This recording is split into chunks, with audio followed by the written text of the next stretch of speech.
I'm a bartender by trade, so I've had my fair share of these weird run-ins. You get pretty good at reading people.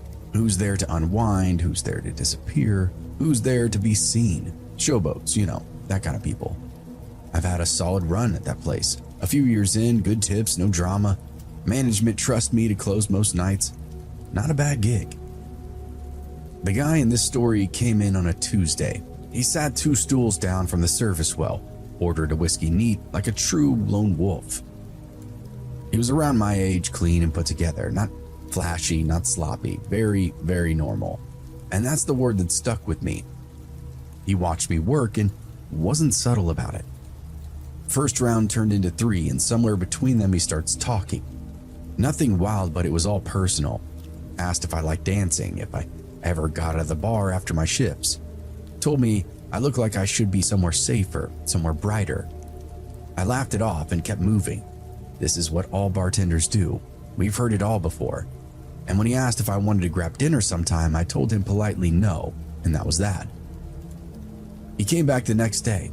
Same seat, same drink. This time he didn't ease into it, picked right up where he left off. I turned him down again, still polite though. He came back again, and again. 5 nights a week easy, sometimes more. He'd show up early, sometimes right before close. Always alone, always that same horny energy. He wasn't pushy exactly, never raised his voice, never got angry when I said no, but he didn't really hear it either. Just nodded, smiled, and circled back around for the next time. Textbook hound dog. Over the next few weeks, he started dropping details. Said he had a daughter, said he was divorced. Talked about work in this vague way, almost like he didn't have a job. But he always paid his tab. There was enough to build a picture, but not much else. I started to expect him, the part that I didn't like admitting, not in a good way, just that he became part of my work shift, a fixture, like the neon sign in the window or the cracked tile behind the bar, stuff you hardly notice until it isn't there. I kept saying no anyway, despite liking the attention. Then one night he came in really worn out, bad shift the night before, slept like garbage, everything felt like 3 degrees off in my head. He walked in halfway through the rush and took a seat, gave me that same look like he'd been waiting all day to see me. He starts in again, dancing, dinner, something fun. He was turning it up to 11. I was weak enough internally that this was starting to work on me. Maybe I was tired of being bored, maybe I wanted to prove to myself that he was harmless. When he asked again, I didn't shut it down. I just said, "Yeah, lunch. Let's do it after my work week is over." 3 days later, we met up. I picked the place. Busy, public, a little noisy, safe. He showed up on time, clean shirt, easy smile, that same confidence that it carried into my bar. Nothing felt off. We ordered sandwiches, iced tea, and sat across from one another like civilized people. And it was fine. The restaurant was one that I knew of but hadn't actually been to. I was disappointed in the menu, but more than that, the food and service itself was very meh. I know that isn't important in my story, but in my head, it felt like it took away from what could have been a nicer date. This kept me on the hook longer than I intended to be. There's no obvious red flags. He asked me about my day, told me the same stories that he'd been telling me for weeks now, about his divorce, his daughter, how hard it was to date now. A little self-centered and a little rehearsed, but not alarming. Just a guy who seemed to like to hear himself talk. I tried to meet him halfway. It was a good conversation, all things considered. When we finished eating, I expected we'd split. Instead, he said, "There's an ice cream place 1 street over. You want to talk more?" That sounded harmless. It was warm out. People were everywhere, so I said sure. We walked and talked. He pointed out shops, so he knew the area well. The ice cream place was small. I'd never heard of it. We sat outside with our cones and really relaxed. Things actually felt good. Then he says, "Well, there's a park right down the road. You ever been to it?" I had. It was a big open space with trails all over. "We could go for a walk for a bit if you want." I hesitated and he noticed. "It's broad daylight," he said, smiling. That line did it. Made me feel silly for second guessing, so I got in his truck. The park was only a few minutes away. He parked near the trailhead. further from the playground. A few cars around, but not many. People scattered across the grass. We got out and he locked the truck. That little chirp, for some reason, just echoed in my mind. We started down the path, and for a minute, it was the same conversation, and I almost regretted going out there, but the trail curved, the trees closed in, and the park behind us quickly faded. Fewer voices, less movement. Just the two of us. I got a bad feeling in my stomach. I glanced back toward the parking lot. Not a soul in sight.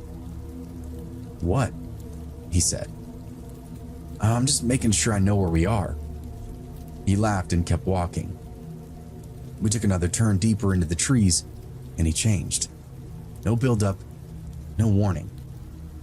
"You're a dumb bitch for coming out here dressed like that," he said. I stopped. "What?" "You heard me." I laughed uncomfortably. "Okay, that's not funny. It's not supposed to be. You're being rude." He scoffed. Everything in me went cold, and he stepped closer, right in my face. "You got in my truck," he said. "Walked into the woods with me, dressed like that." I looked down without thinking. A skirt, a fitted top, pretty casual. He kept going. "No one knows where you are. You don't know who I am. How many hours would it take for somebody to figure out that you're missing? I know your name. I know who you are." He smiled. "No, you don't." That's when it clicked. This wasn't random. He'd been building to this. "I've always paid in cash. I've never given you my real name." I turned and started walking back the way we came, and he stayed beside me without any effort. "Where are you going?" he said. "That's nowhere to go." I didn't answer. My chest was about to explode. My hands were shaking. I kept expecting him to grab me or something. "You think you're safe behind that bar?" he said. "You're just some girl who got in my truck." Every step I took felt like it was going to be my last. No part of this park was familiar to me. I could do anything I wanted out here. You're my property. My legs felt weak. I didn't know what would make him stop talking. Then I said the only thing that I could think of. "I hope nobody ever does this to your daughter." He stopped.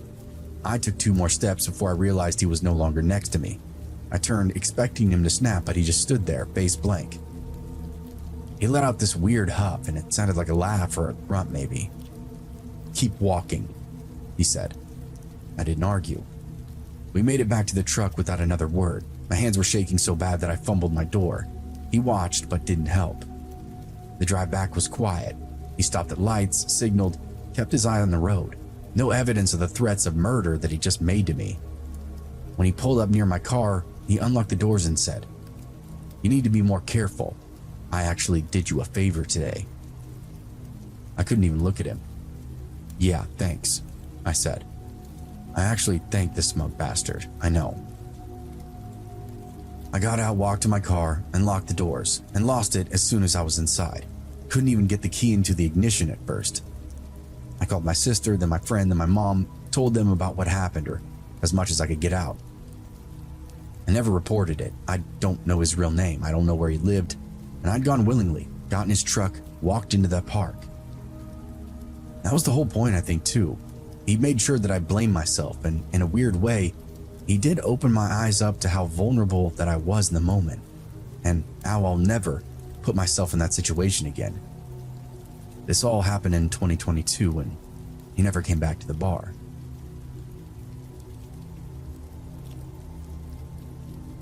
Years ago, I worked at a dollar store for about 3 months. It was one of those jobs that sounds simple until you're in it 8 hours a day, dealing with people that are teetering on insane and others just straight up criminals. I got screamed at by Karens over coupons, hit on by sketchy guys, and cleaned up messes composed of things that you can't even imagine. But I'd just been laid off, the money was tight, and I needed something to get by, so I stuck with it. I think the only upside was the location itself. Only 3 blocks from my apartment, straight shot down a dim street past a laundromat and a liquor store. My coworkers were decent. Our manager Lisa was in her 30s, always tired, always trying to hold the place together. We closed at 11 p.m. and by 10:15 it would usually go quiet. That night felt really normal. It was a dead store, light buzzing, me at the register just waiting it out. Lisa was in the back finishing her paperwork. The last customer had already left. Then the door slams open. A guy rushes in out of breath and eyes wide. Not drunk or high, he just looked terrified. "You need to lock the doors," he said. "Right now. Call the police." Lisa came out from the back, bracing for another issue. "Sir, what?" "I just passed your alley," he cut in. "There's two guys masked. They're not hanging out. They're about to knock this place down, and one of them has a gun." Oh, shit. Lisa didn't hesitate. She locks the door, flips the sign to closed even though we still had time left. I grabbed the phone, called the police, tried to keep my voice steady while my eyes stayed glued to the windows out front. The police showed up relatively quickly, lights washing over the store as they checked the alley, the side of the building, every place they could find. Nothing though. These men were gone, apparently. The officers then came in and told us they'd stay parked outside until we closed for real this time, just in case. That was a relief, but we were still scared. I'm 5'6", about 150 pounds, and I don't scare easily. I've lived in places where you learn to keep moving and mind your business. I've walked home plenty of times without thinking twice, but that night was different. Armed thugs just to walk away. And not just because of that, but because those guys vanished so fast, they could be anywhere. So I called my boyfriend. He came right away without any questions, and when we finally closed, he was waiting across the street with our dog, a big mutt that looked very intimidating. He walked me home quiet, alert the whole way. We hung out a bit, I told him all the drama, and he said there were all kinds of robberies going on. He went home a little while later, which was a short walk through the neighborhood, and texted me when he got back home. Zero issues. The next morning I ran into my neighbors downstairs. She looked a little off. "You hear what happened?" she asked me. I shook my head. "There's a bodega around the corner from your store. Cashier got shot, killed, around 11:30. Robbery." Same time, same area. I just nodded, but it hit me in the gut. Those guys in the alley. There was no way it wasn't them. I'd been 30 seconds away from getting shot over $600. If that man hadn't come in when he did, I didn't finish that thought. When I got to work, everything felt surreal. Lisa told me she filed a report and given the police everything. She looked even more drained and sleepless, more than normal, on the verge of a coma. After that, though, it was silence for a bit. No scares, no thugs in the alley. It was peace for 48 hours. We were still closing up a little earlier, pretty much right after the last customer around 10 p.m. A couple of days later, Lisa got called into the office, and when she came back, I knew something was wrong. "They wrote me up," she said. "For what?" "Closing early. Doors stay unlocked until 11. No exceptions." I stared at her. "Even after what happened?" She nodded. "Even with the police report. They had one complaint about us not being open until our advertised hours. Corporate is pissed." I thought she was going to quit on the spot, but she didn't. She rubbed her face and went back to work. "I've got bills," she said when I pushed. "I can't just walk." And that was that. The next night felt off from the start. Same routine, same slow crawl to closing, but there was tension under everything else. 10:45, still no customers. Lisa stood by the register with the keys in her hand, glancing at the door. I could tell she was thinking about locking it again, but she didn't. "We'll close on time." I didn't argue. I should have, but I didn't. 11. She flipped the sign to close, and for some reason still left the door unlocked. We started counting the register, going through the usual motions, and then the door opened, followed by footsteps, 2 of them. I looked up and felt my stomach drop. Masks.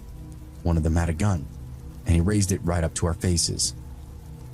"Register," he said. She opened it, hands flying, pulling out bills and setting them on the counter. I could move, couldn't think, just watched Lisa handle the business. One of them glanced at me and quickly lost interest. I must not have looked like a problem. "That's it? There has to be more. These registers have been fucking shit," he screamed. "That's all the cash we have," Lisa said back. "Bullshit. You have to have a safe in the back or something." Lisa shook her head. Then the gun went off. The sound filled the store and Lisa dropped immediately. All the money in her hands went flying. They were gone just as fast. Door opened, then closed with a few $100s in a sack. Lisa lay there, gasping on the ground. I stood there not understanding what I was seeing. I moved around the corner, dropping to my knees, hands shaking as I tried to help her. There was so much blood. I remember screaming, fumbling for my phone, barely even able to talk to the operator. The cops came back and medical was on scene right behind them. We did everything we could, but it was over before it even began. Lisa didn't make it, and those guys, to my knowledge, were never apprehended. I was devastated after this incident and struggled to go back to work for a couple of months, and ended up quitting. I couldn't go back to that store.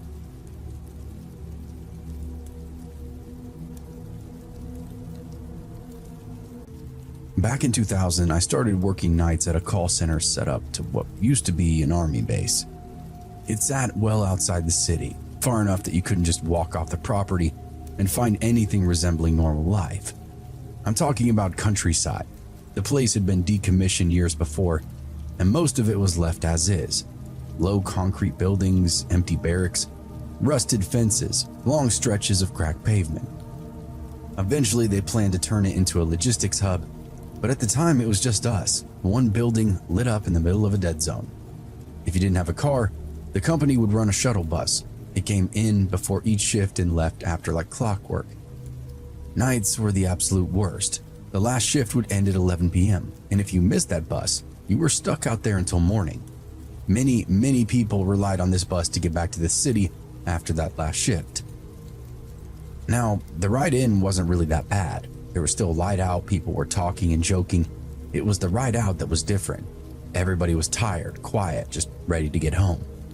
The road off the base ran straight for a while, then curved past a stretch where the old building still stood. On one side, empty structures, dark windows, doors hanging wide open. On the other, a wide clearing, then a dense wall forest. A lot of people that worked there told stories about that stretch of land, shapes off in the trees, but most of us would ignore it, and I personally didn't believe any of it until one night. It was late summer, still kind of hot. The bus AC wasn't working and the windows were cracked enough to let in some damp jungle air. There were maybe 10 of us on board, the same old faces, a couple of guys from tech, 2 women from billing, and a supervisor who I didn't know very well. The driver was an older guy who'd been running that route forever, literally the only night driver that I'd ever seen. We pulled out at 11, right on the dot. And the first part of that ride was normal, routine. Silence, the growl of the engine. A few people had already had their eyes closed. I was sitting on the left side, halfway down the tube, watching the buildings pass on my left side. When we hit that empty stretch, the bus slowed down a little like usual. I looked across the aisle, out on the right side toward the clearing, before the trees came up. At first, I thought maybe I was just tired or a shadow from a tree, until it separated itself from the others and started dashing through the dark. It broke out from the forest with this long leap, then running into a full sprint. It was low, but not on all fours. It crossed the clearing in seconds, straight toward the road. There were no animals that I knew of out here with 2 legs that could do that. Somebody near the front made this sound, and I think they were looking out the window too. The driver didn't react though, just kept the bus steady. The thing hit the edge of the road and then matched our speed almost instantly, and most of us started to look now. Then the headlights caught it. I still can't tell you exactly what I saw. It moved insanely fast. The light was catching it in pieces, but it was tall. Its arms were hanging to the ground, almost dragging in the dirt. Its head was angled forward, trying to keep its balance. It turned toward the bus, then it was right there, on top of us, running alongside just outside the window. The first hit rattled the glass, a full body slam. Then again, and again. Heavy blows against the metal between the windows, each one shaking the frame. If it hit the glass, it would have shattered on impact. Everybody was watching now. Somebody in the back started yelling, and one of the women ducked down. Everybody else was pressed up against the left side of the bus, staring out the opposite window. I couldn't look away. It kept pace with us without effort. Every few seconds, it would lunge sideways, hit the bus again, and that impact had zero effect on the creature itself. The driver finally pressed down on the gas and the engine whined, and the bus picked up speed. We were screaming for him to go, go, go, and he kept asking us what was happening, but there was no way to explain it to him. We said that something was attacking the bus and he needed to just go. Either way, the thing stayed with us. For a moment, it actually pulled ahead into the front of the headlights. I got a little bit of a clearer look then. Its face, or whatever passed for one, was flat, pale, but not like skin, more like membrane. No real features, just dark spaces where eyes should have been and a slit where a mouth might have been. It wasn't even looking at the road. It was looking at us. It then dropped back and slammed into the side of the front wheel, hard enough to shutter the whole bus. The driver had seen it clearly and went sheet white in his seat. But still, he had the forethought to hit the gas. We were going way too fast for that road, bouncing over the dips and potholes. The thing kept pace with us for a few more seconds, then it veered off, just turned and sprinted back into the clearing, disappearing into the dark, the same way it came. The banging then stopped, and all was left was the engine and a bus full of people on the verge of tears. What the hell was that? What have we just seen out here?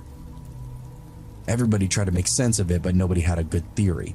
The driver didn't look back, but had no interest in investigating anything further.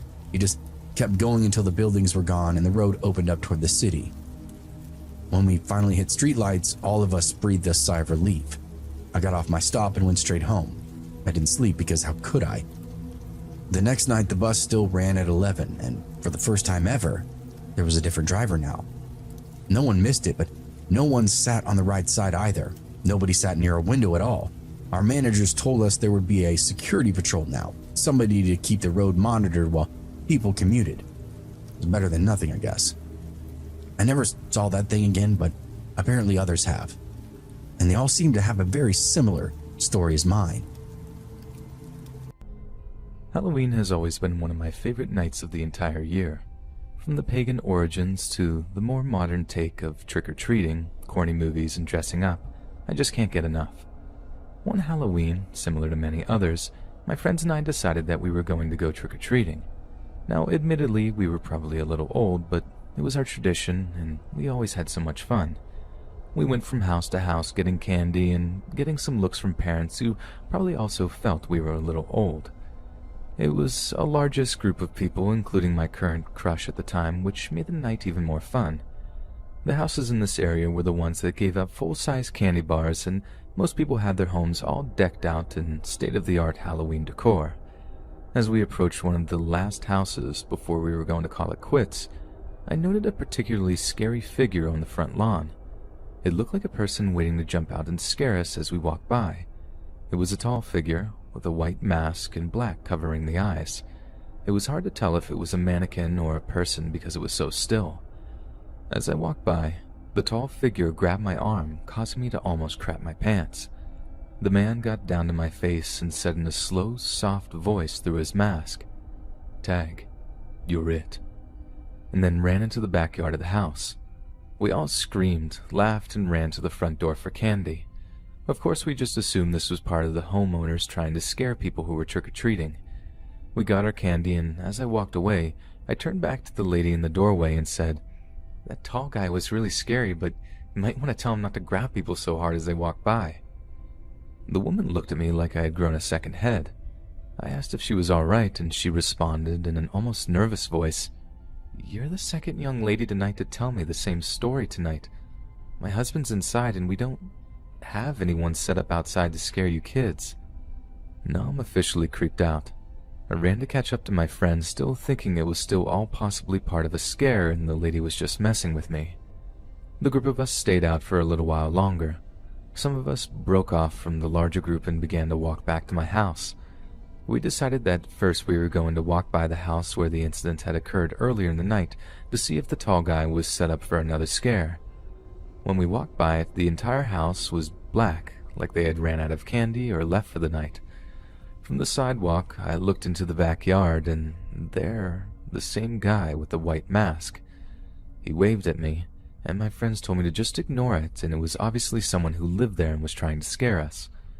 Once we were almost to my house, I looked back and saw the guy was following us. I yelled, "Hey, what's your problem? The entire group then turned around and tried to duck out of the way so we wouldn't see him. At this point, I think my friends could tell I was getting generally freaked out. Once we got inside, I felt more safe and my mind was able to drift away from thinking about that guy. We all hung out for a little while, trading candy, gossiping, and watching TV. Occasionally, someone would make a comment about me being scared of the tall man, and we all laughed and just had some fun with the situation. Once my friends left for the night, I got ready for bed. I was sitting in my bedroom, taking my makeup off, and I just glanced out my window. And there in my backyard was a person. I couldn't believe my eyes. I thought I was seeing things. I went downstairs into the living room to see if I could get a better view of the figure in the yard. The tall man in the mask was now at my back door and was trying to break into the house. He was shaking the door handle and trying to open the door. I screamed for my dad, and then he saw I was standing there. He just looked up and waved at me again, just like before. My dad came barreling down the stairs and the guy didn't even move. My dad called 911 and luckily they were nearby because they showed up in 2 minutes. They arrested the guy and took him in from the backyard to the cop car. I'll never forget how he looked. They removed the expressionless mask and somehow his real face had even less of an expression. He was clean cut, with short, dirty blonde hair. His eyes didn't even blink and his mouth remained shut. There was no expression, almost a lifeless look. But as they put him into the cop car, he took one last look back and a creepy smile came across the lifeless face. A smile of a person who clearly didn't have a full comprehension of what was going on. I still think back to that Halloween night, and even with how bad that experience was, I am thankful it wasn't worse.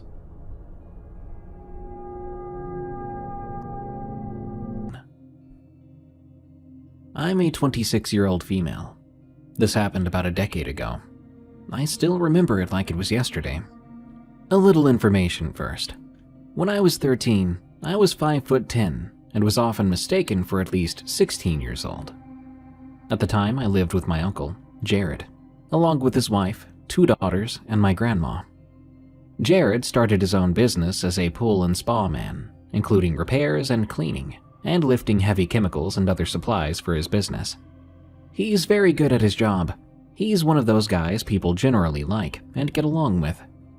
We live in Southern California in a nice area, and many rich people live here because the weather is usually sunny and rarely gets more than about 80 degrees Fahrenheit all year long, despite changing seasons. Naturally, he has quite a few customers that are pretty wealthy. One of these customers was a middle-aged woman. She invited my uncle to attend a huge Halloween party that she was hosting at her place. She said that he and his family were welcomed as guests.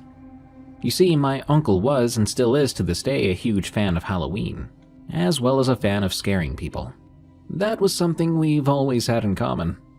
So when he heard she was going to have a haunted maze in her avocado orchard, he took her up on her offer and invited me as well. Though I'm not big into parties, I didn't hesitate to say yes, since I would be working the haunted orchard with him. The party was fun and they had good catered food, but I mostly stuck to my family members, trying my best to enjoy the party. But I was much more excited about working the maze. About an hour before the maze opened up, my uncle and I went to go and get ready in our costumes. He went off to one of the vacant parts of her huge house, while I went to get ready in the guest house. My job was to be more of a distraction for the people to pass by in the maze. I was dressed in a shorter Victorian-era dress, with fake stage blood covering my body and clothes. Overall, I looked as if I'd been hung by a noose from one of the orchard trees. The plan was to have small groups going into the maze, one group at a time, and I was to be still, drawing people's sights away from Jared, who dressed as Michael Myers with an actual chainsaw, which didn't really match his character. He was right across the path from me, hidden in the shadows. He would then rev up the chainsaw, and people would run screaming while he chased them down the path. Half an hour into the job, and everything went without a hitch. But that didn't last. I heard some loud talking down the dark path, so I got back into character, amused by people's drunken screams. I could hear about 5 different voices then. They all sounded like men. Their words were slurred, so I assumed they'd been drinking. The hostess had served alcohol at the party, so I didn't think twice on it. A lot of people drank before going into the maze. I had an uneasy feeling growing in my gut, but I completely ignored it.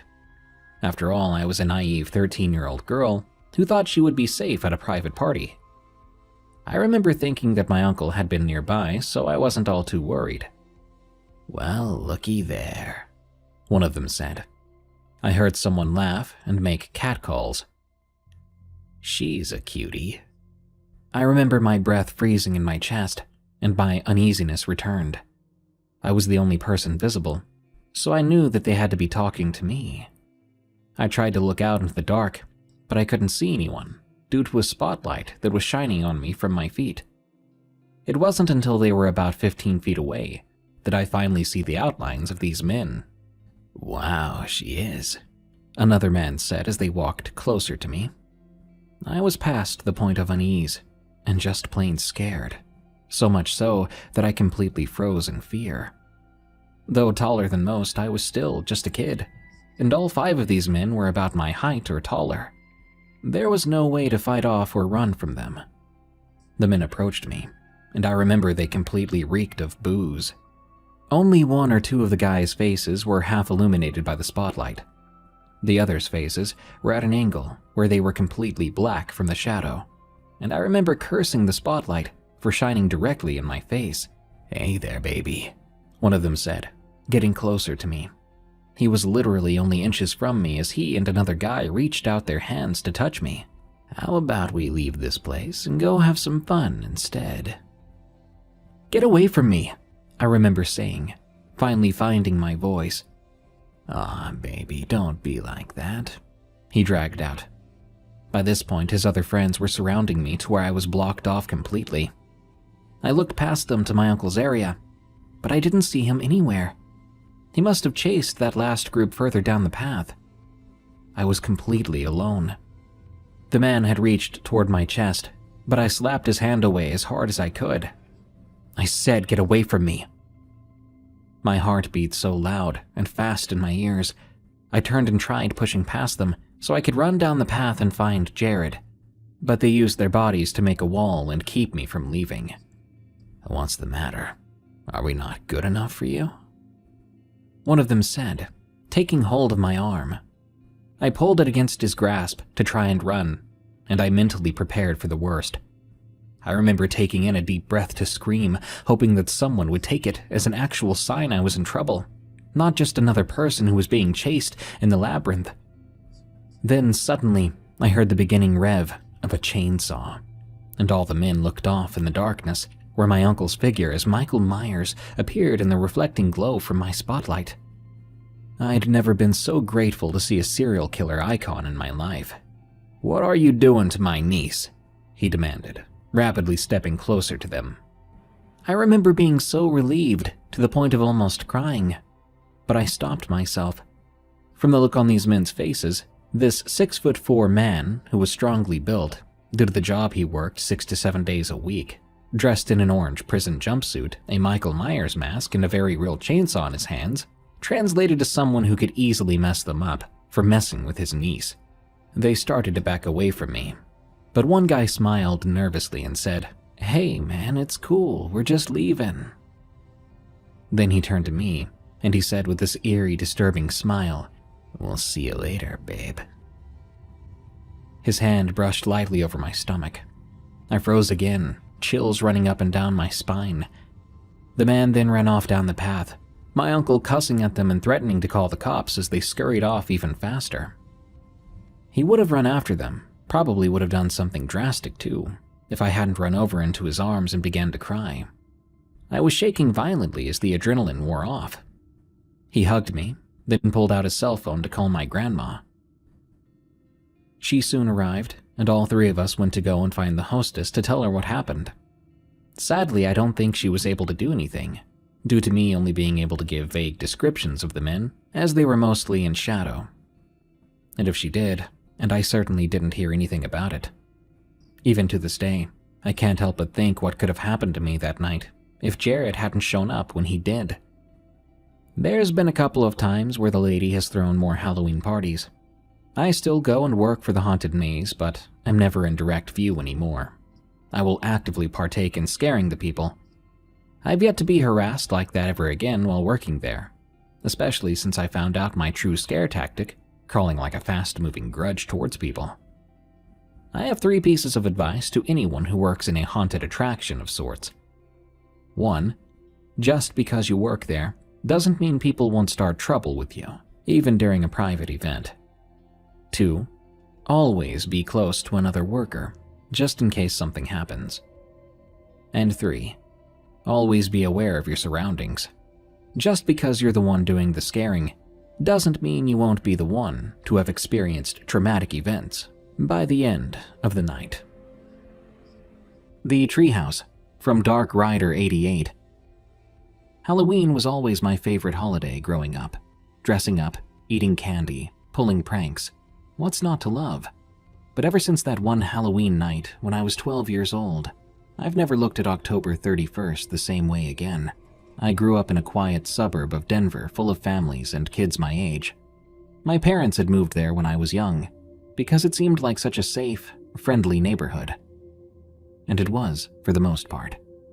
But maybe nowhere is totally safe from the darker side of things. Anyway, Halloween was a big deal in our community. Everyone would decorate their houses, and kids would spend weeks picking out costumes and planning trick-or-treat routes to hit the best candy spots. My friends and I loved sorting through our halls after a long night knocking on doors. I had 2 best friends who lived on my block, Josh and Tyler. One year when we were 12, on Halloween afternoon, we hung out in the treehouse in my backyard, planning out our costumes and strategies for that night. We were going to go as the Ghostbusters crew, complete with homemade proton packs my dad helped us build.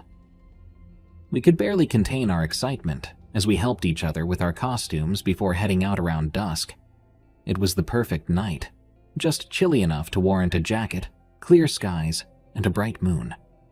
Josh, Tyler, and I set out with our parents trailing behind to supervise.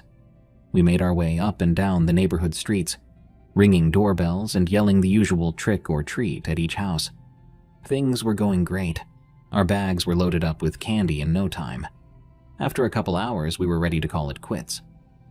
Josh and Tyler came back to my house so we could go through our hauls together. We dumped out all the goods on the floor of the treehouse and started sorting it into piles: chocolate, fruity candy, and salty snacks. We were deep in trading negotiations when Tyler said he had to pee. The restrooms were all the way inside, so he said he'd just duck behind a tree at the back of the yard. Josh and I went back to swapping candy as we waited. A couple minutes passed, and Tyler still wasn't back. Josh and I joked that maybe he fell in, but when it had been over 5 minutes, we started to get worried. The tree Tyler went behind was only like 20 feet from the treehouse. There's no way using the bathroom would take this long.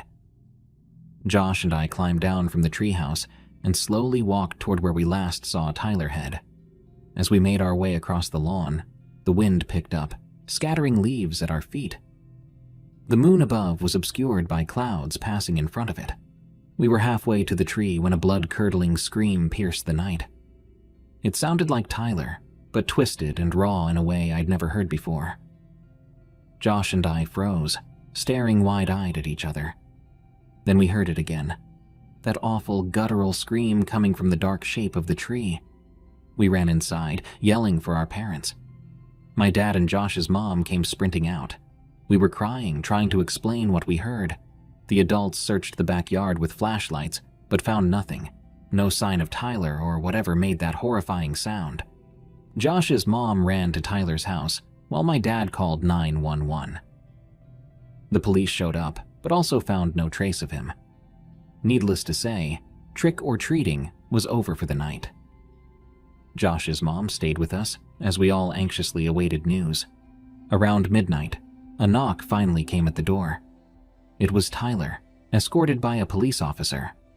He looked completely normal, not scared or hurt at all. When we asked what happened, he seemed confused. Tyler said he just went to pee behind the tree and came right back, but we weren't in the treehouse anymore. He assumed we went inside without him. Of course, we were incredulous. There's no way Tyler could have made it back to the treehouse without us seeing him in that tiny backyard. and we definitely heard those screams that sounded just like him. Tyler insisted he never screamed and that he just took a quick pee break.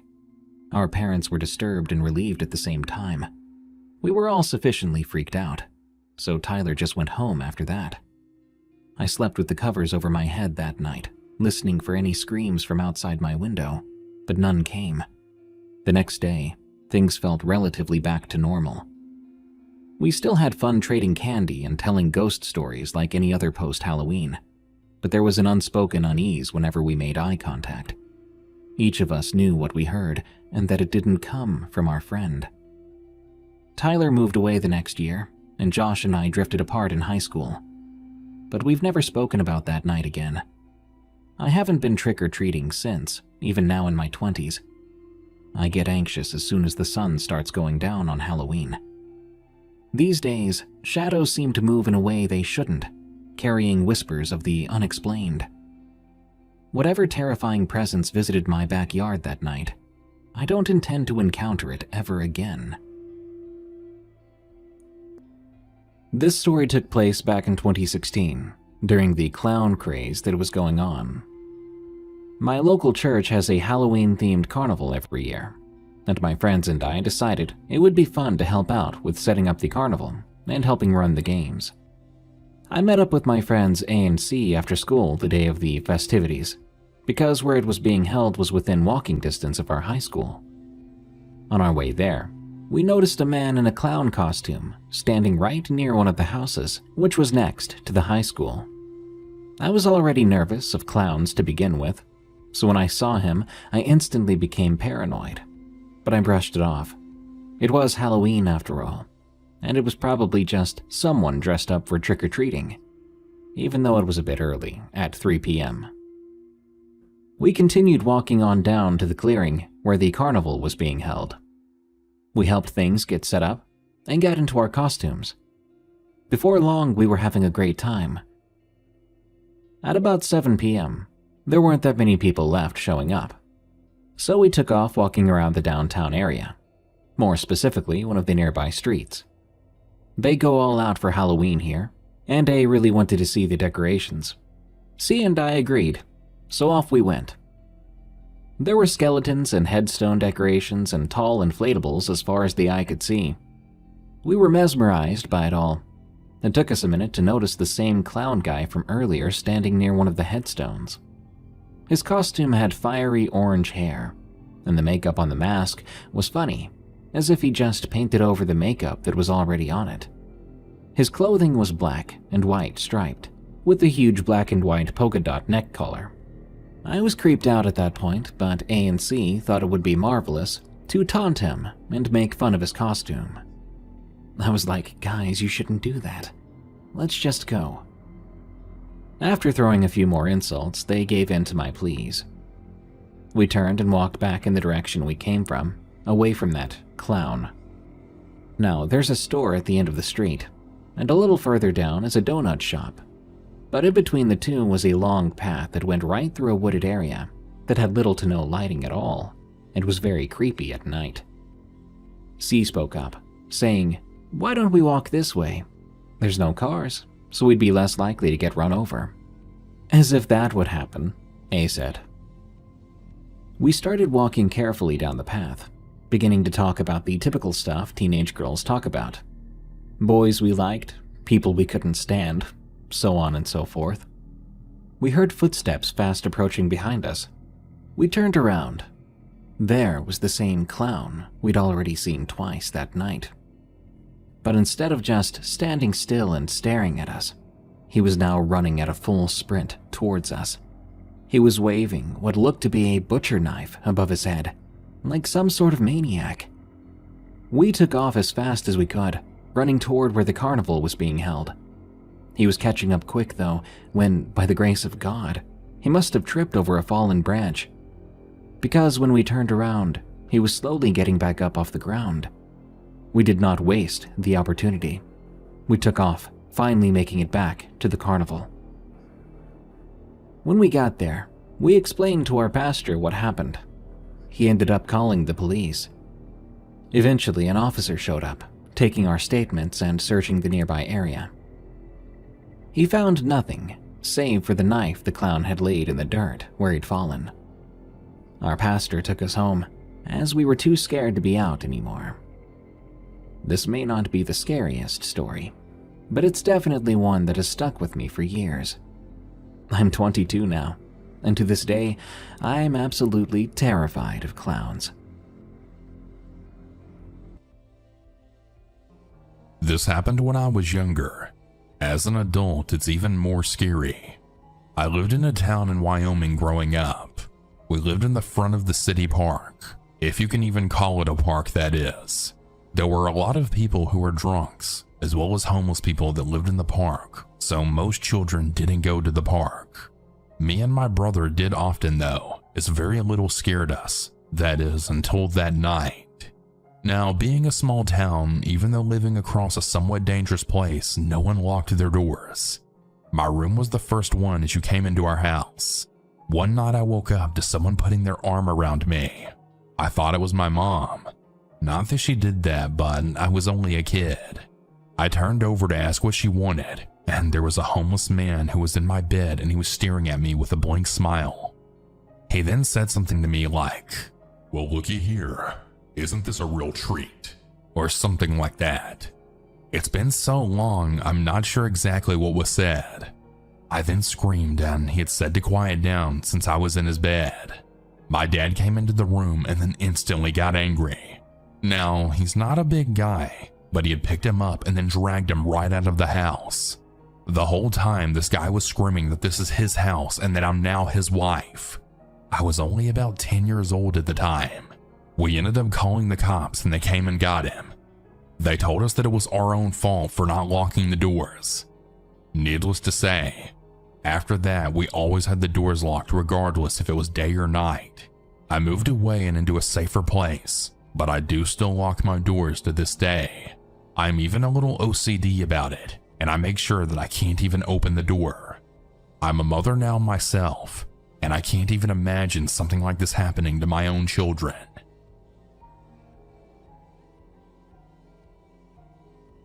Any names mentioned in this story have been changed for privacy reasons. I want to start off by saying that I'm currently going into my senior year in college at a large university in Pennsylvania. This happened to me a few months ago while I was a junior in my spring semester. The apartment I was living in at the time had become flooded due to a burst pipe in my bathroom, so I was staying at my boyfriend John's house for a couple of weeks until the pipe was fixed. He lived in a house in a neighborhood that was only a 10-minute walk from campus, so it was really easy for me to get to and from my classes. The house was, well, interesting. It was a smaller 4-bedroom house that sat at the end of a cul-de-sac. A key detail to remember is that the house sat right next to a busy street with a sidewalk, as well as a guardrail separating the backyard of the house and the street. Another key detail is that the house had a creepy, unfinished basement with a side door that led into the basement, as well as a large crawl space in the back right corner of the room. The only person who went in the basement regularly is one of John's roommates, Owen. Now that I've explained all of the background details, I'll get into the main story. On the third day I'd been staying in the house, I was lying in bed in John's room when I'd got a call from him. When I picked up the phone, before I could even say hello, he then immediately said, "Jamie, I'm freaking out right now."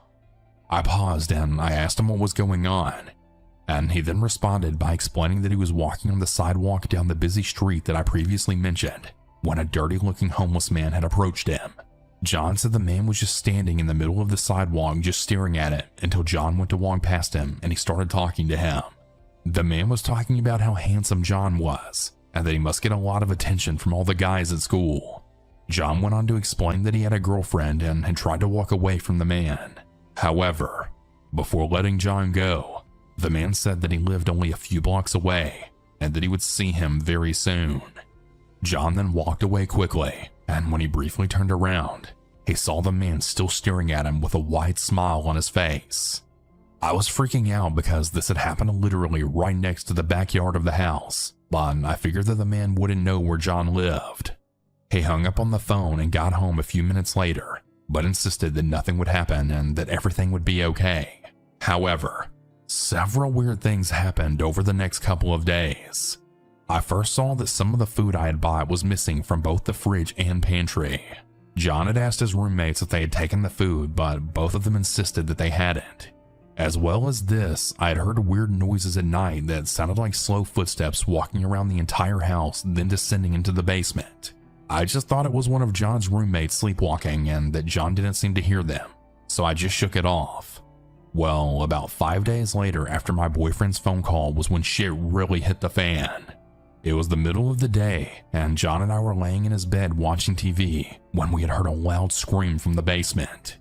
John jumped up and ran towards the basement while I stayed in the room scared as hell. A few seconds went by when I saw John sprint to his room and then yell at me to get out of the house.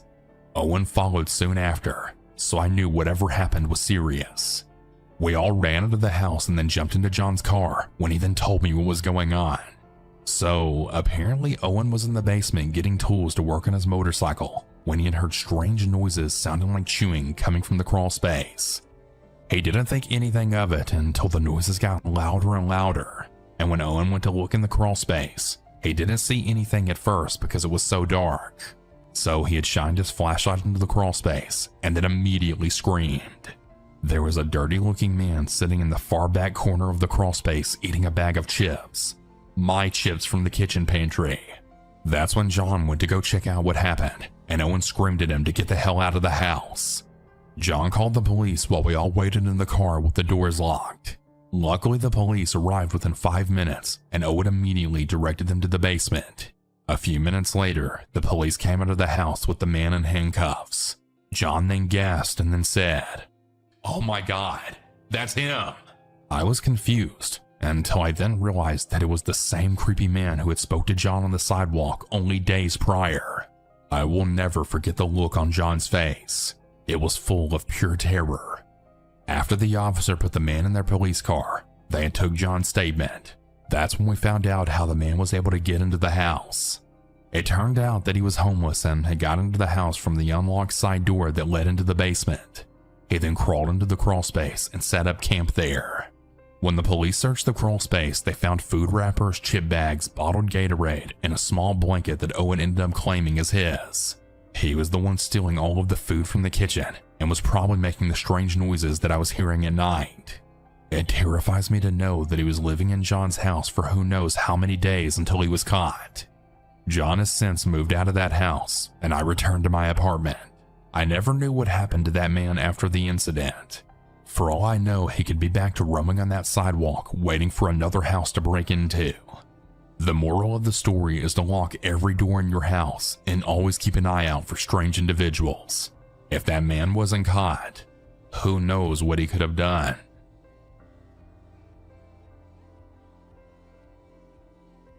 This took place around 8 to 9 months ago on the 24th of August, which was a Saturday. School had been going on for about 2 weeks, so to distress a little, I had decided to see if my friends, who I'll call Griffin and Broly, wanted to hop on Fortnite. My mom and sister were out shopping, my dad was working, and I was bored. It was around 8 p.m. when we finally got on to play because I had decided to make pizza rolls beforehand and ended up burning the batch. After a few rounds, I could tell my friends were getting tired of losing, so they got off after an hour. I was planning on just lying down with my phone and just going to bed. That was until I had heard my 2 dogs barking outside. It's not unusual for them to bark, given how people typically walk on the side of the road, but I still looked anyway just to make sure. I didn't see anybody, but seconds after looking out the window, I heard our garage door open and then shut. That usually means my dad is home from work, but I didn't see his van outside, and he had texted me earlier telling me that he would be working late. I decided to walk downstairs into the dining room and then look out the window to get a better view. From there, I could see that our driveway was empty. There wasn't a person or vehicle in sight. At first, I just thought, oh crap, maybe it's a ghost, because someone had died on our land when it was a gas station before. Apparently, an old man put too much air in his tire and it just popped. I wasn't the type to go investigate, so I ran back to my bedroom and texted my family group chat to ask if anybody was home. I told my mom about the garage door, and she told me to turn off the lights, lock my bedroom door, and then just stay there until she got home. So I did just that. About 15 minutes later, I thought that I heard our wooden floor downstairs creaking, like someone was trying to be sneaky. I didn't have anything to use as a weapon, so I unclipped my microphone's boom arm from my desk and then quietly opened my door, peeking from underneath. I walked out into our upstairs balcony and looked over, trying to see if I could spot anyone hiding or anything suspicious. I then stupidly yelled, "Hey, is anybody there?" Like they were really going to answer. I thought everything was fine until I saw a large silhouette of somebody standing underneath the balcony. I panicked and then ran to the closest room with a door, which happened to be my small bathroom. The intruder must have known that I noticed them because I heard loud and fast footsteps running up our stairs as I locked myself in the bathroom. I had stupidly left my phone in my bedroom, which was right beside the bathroom. After I built up enough courage, I bolted into my bedroom, locking the door as soon as I got in. My sister's room was right across from mine, and its door was open, so I figured the intruder must have been in there. After locking my bedroom door, I grabbed my phone and typed 911 into it. Just before I called, I had noticed that the storage room in my wall was open just a tad. I saw a dark brown eyeball peeking through the crevice, staring right into my soul. The pure terror that I felt in that moment is something that I will never forget. I booked it down the stairs and out of my front door, running up the hill to my neighbor's house. He was a police officer. He alerted the other cops while I stayed with his wife, and he went down to investigate. I told him about the intruder hiding in my bedroom. Minutes later, I ran back down the hill to see if the intruder had been caught. When I walked in, I saw a tall, skinny man with a gray beard and a dirty black coat being pushed onto the floor by my neighbor as he was getting handcuffed. I'm not allowed to be home alone anymore, and we have better security around our house now. My family was just happy to know that I wasn't hurt, and they were very thankful for my neighbor's bravery. I don't wish an experience like this on anybody, not even my worst enemy. The story may not be that scary to most, but it certainly scared me at the time. Back in 2016, my sister and I signed a lease for our second apartment together. For some background, we both worked at the same warehouse on the same late night shift, but she worked at the beginning of the week and I worked at the end of the week. Her and her ex-husband had shared custody of their daughter, Sammy, who was with us every other week. On the night of this story, my sister was at work, my mother was visiting for the week, and we were babysitting Sammy and her friend Ashley. Sammy's 8 and her friend Ashley's 9. It was around 9 p.m. Sammy and Ashley were in the living room playing and watching TV. My mom was resting in my sister's room and I was in the bathroom fixing my hair. All of a sudden, I had heard the locked front door open, and my first thought was my sister must have left work early. But that thought quickly left my mind after I noticed two things. 1, I didn't hear my sister's keys with all of that annoying jangling. And 2, my niece didn't immediately scream, "Mommy." I quickly dropped what I was doing and then ran up the small hallway towards the kids. By the time I got up there, the door was closing and the kids were running up to me, freaking out and yelling, "Auntie D! Auntie D!" Sammy started yelling. "A man just walked in and said sorry, and then he walked out." By this time, my mom had gotten up and was in the living room very confused. I told her to take the kids in my room and then calm them down while I grabbed my phone and called maintenance. My apartment complex only had one maintenance guy, and throughout the year that I've been there, I've called him numerous times, and he has let himself in sometimes when I'm not home in response to a request I've made. As soon as he answered, I asked him if he was in the area and had he just walked into my apartment. He told me that he was at least an hour away from the property, and they didn't hire any other maintenance people as of yet. As soon as he said that, my heart dropped. I quickly blurted out that someone just walked into my house and I'm calling the cops now, before I hung up on him and dialed 911. When the police arrived about 10 minutes later, I explained to them what happened, but when they looked at the door, there was no sign of forced entry, so whoever walked into my apartment already had a key. They told me they were going to knock on some doors on the surrounding apartments and then would be right back. 15 minutes later, they came back and told me something that really messed with my sense of security. The person that walked into my apartment was a family member of my neighbor in the next building over. I was 24D and he was 22D, and he actually did just accidentally walk into the wrong apartment. Apparently, the people in control of the complex gave every 4 random apartments the same lock and key set, but the only way the residents would find out is if by chance something like this happened. The maintenance guy came over after the police left and told me that he didn't feel comfortable letting me go to sleep with the same locks. So instead of waiting for the morning, he made a special trip just for me to sleep more comfortably and then change my locks. I will be forever grateful for him. We moved out of that apartment about a month later and never looked back. Once again, I know this story really wasn't that scary, but I can't stop thinking, what if it was someone who had bad intentions? The first people they would have hurt would have been those kids, and I would have never forgiven myself. While this isn't the most terrifying story on the internet, it's 100% true, and it did cause me some heart-pounding, anxiety-inducing fear at the time that I experienced it. I found out I was pregnant as I wrapped up my first semester in college. My son's father wasn't much further along educationally.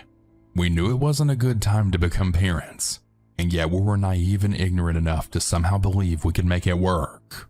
Our families were excited. Our son would be the first grandchild on both sides, but neither set of relatives were in a position to help us financially. Grants and our own limited incomes were already paying for our university fees, and yet we managed to score a nice 1-bedroom apartment that would allow us to be self-sufficient and raise our son while still finishing our degrees. The problem? Well, the apartment wasn't exactly in the best part of town. Mere blocks away was an area known as the Devil's Triangle. It was infamous for being gang territory, and its zip code had the highest crime rate in the city. We managed to rationalize any fears we had by telling ourselves that we didn't live in the Devil's Triangle, just near it. So it was fine. Plus, the apartment was spacious and well maintained. The whole complex was great, and the manager was very welcoming and fatherly. We signed a 2-year lease and moved in shortly before I gave birth to our 6-pound 8-ounce bouncing baby boy right at Christmas time. Fast forward a few months. By May in Southwest Texas, it's time to start using air conditioning. And air conditioning in a lot of Southwest Texas is swamp cooling. Now, if you don't know what that is, picture a big metal vented box on your roof that's lined with straw-like pads. Water runs over these pads. Air gets sucked through the water-soaked pads, cooling the air, which then gets pumped through the ductwork into your home. It's one way to cool your house.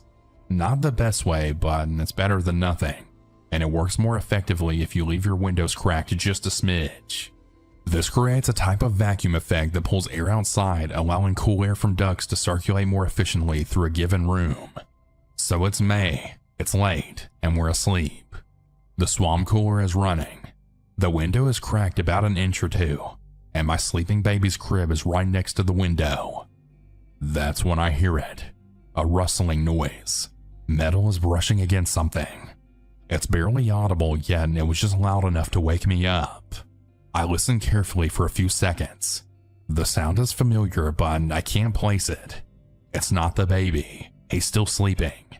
But the curtain isn't being sucked towards the cracked window anymore. It's like something is blocking it. I sit up to get a better look. That's when I see the outline of a person right outside our window. The same window my soundly sleeping baby is less than a few feet away from. I jostled my sleeping boyfriend and then quietly whispered, "Charlie, I think someone's breaking in." He groggily looks at the window, listens to the rustling sound, and then says, "It's just the wind. Go back to sleep." That's the moment that I'm able to place the familiar noise. It's someone wiggling the window screen back and forth in an effort to dislodge it. I sit up. My heart is racing. Now I'm panicking. "Someone's breaking in." This time I hiss more loudly, "Charlie, wake up! There's someone breaking in!" I enunciate each word with as much seriousness as I can. He doesn't even open his eyes. No, you're dreaming. Go back to sleep." Now I'm angry. My big, strong, burly protector boyfriend is sawing logs and encouraging me to do the same, all while some shadow figure is prying the screen off my barely open window and my sleeping infant is but a scant distance away. I was going to have to handle this myself. I swung my legs around the bed and standing up, quite livid, I march over to the window, grasping the pull cord to the mini blinds into my shaking fist. I was enraged but also petrified. I ripped up the blinds, and there he was. He had a medium build, a t-shirt, baggy jeans, and a ski mask. Which, by the way, who the hell wears a ski mask when it's this hot outside? He was holding our screen, gripping it in the middle of its frame, one hand on each side. I screamed, then he screamed, then the baby started screaming. Charlie bolted out of bed and stammered, "What's happening? What's going on?" The would-be home invader was apparently so shocked that he took off, running as fast as he could into the night, taking our window screen with him. My heart was pounding out of my chest. Imminent danger averted. I then picked up my son and then pulled him tightly into me. I looked at Charlie and then said, "Someone was breaking in. We need to call the police." The police responded within minutes. They took my statement and started canvassing the area. They returned a short while later, carrying our screen with them. They had found it a few lots over behind a rock wall. That's when we all had a good laugh at the ridiculousness of a potential thief, panic screaming, frightened by an irate mama bear who almost broke her blinds while she rage opened them, while he then ran away carrying a huge window screen. It really does make for a comical scene even after all these years later. The police assured us that the perpetrator was no longer in the area, and they promised to continue patrolling the area for the rest of their shift. After they left, Charlie expressed deep regret over the incident. I wanted to be mad at him, but I just couldn't. We were both severely sleep deprived. We worked full time. We were caring for an infant that woke us up several times a night. And on top of all that, we were always studying for some class or another. It really wasn't his fault. As for the screen thief, he managed to break into several other apartments in our little apartment complex, including the unit directly next to ours. But he was eventually caught after breaking into the wrong apartment. 2 buildings over, there lived an ex-Marine. Like me, he had caught the guy breaking in. Unlike me, he let him get all the way inside before then pistol whipping him unconscious and then calling the police. A while ago, I got a job at a small hospital just out of town. I was excited as it was my first job I had been offered since my graduation. It was just casual work, but I was still ecstatic at the chance to work there, as the money was great, and it was the place I did my training at. Most of the time I would do 12-hour shifts from 7 a.m. to 7 p.m. Sometimes I would work the late shift from 3 to 11. I never cared much for those. I was used to working late from my previous jobs, but I had to drive a lot further to get home. There was usually 4 nurses, 1 administrator, me, and the emergency doctor. That's it. Now, being in a small hospital like this one, you see some pretty strange things come in. Some people can't make it into the city, so we've had the emergency helicopter have to drop in every now and again.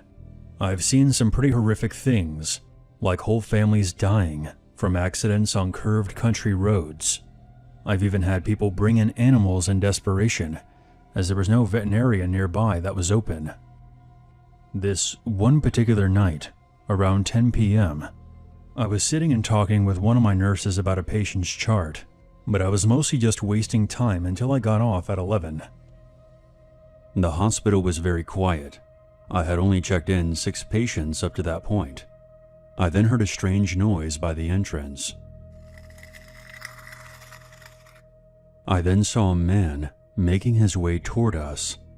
He looked pretty normal, but he had on a long coat, which was strange as it was the middle of the summer, and even though it was dark, it was still very warm out.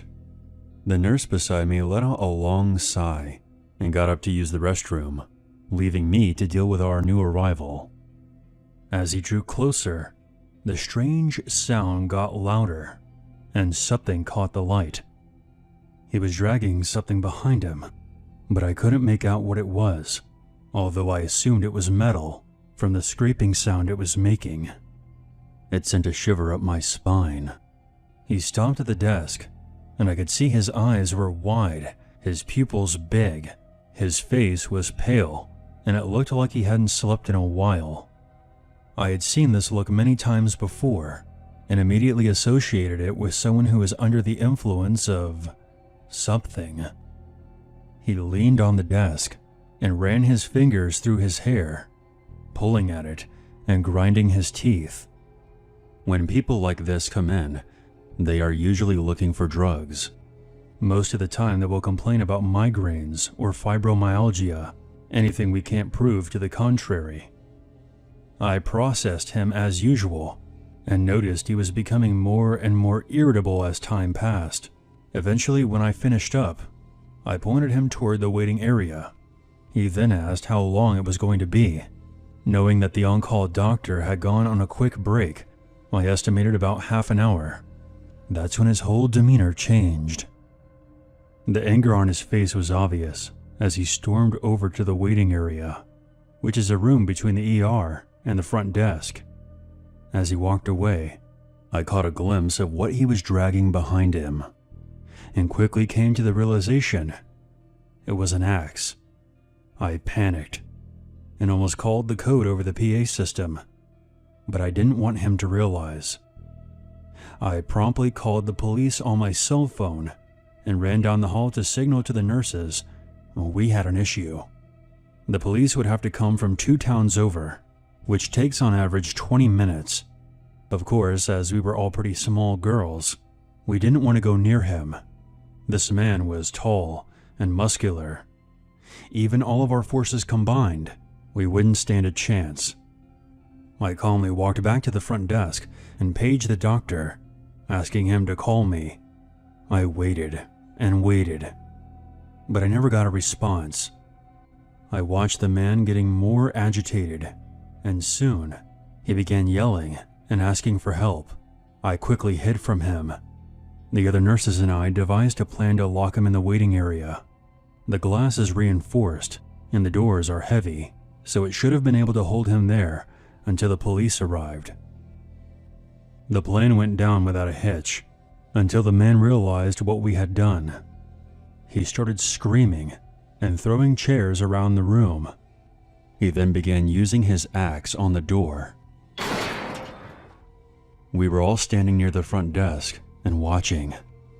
I have never been so terrified in my life, and what made it even worse was the fact that he was making some headway on the door. It was around this time that the emergency doctor comes back from his break. He strolled through the front entrance, still sipping on a drink. When he saw all of us huddled by the front desk, he immediately took charge of the situation. After getting all the necessary information, he disappeared toward the back entrance, where the EMTs usually enter from. He then unlocked one of the waiting room doors, and then tackled the man when he wasn't looking. He bound the man's wrists together with cable ties and sat on his back until the police arrived. I was so grateful for having a young, physically fit doctor with us on that night. I bought him coffee every time our schedules crossed as a thank you, but I don't think that'll ever be enough. As this was the second incident I experienced while working the 3 to 11, I decided to never work late shifts again. I'm now on a Monday to Friday 9 to 5 schedule, and I feel much safer now. Last August, I was hospitalized in the voluntary psychiatric ward at the local hospital due to some major anxiety and depression issues I was having. It was unfortunately my second hospitalization, and this time I would have to have a roommate. No one knows why, but for some reason when the psychiatric unit was built, they decided to put in double rooms. Because of this, they would often have high-functioning patients share rooms. Since I was here about a month ago, when I showed up, the nurses all remembered me. Stays in the psychiatric unit average about 1 to 2 weeks. Because it's the voluntary unit, there's no actively psychotic or violent people here, usually.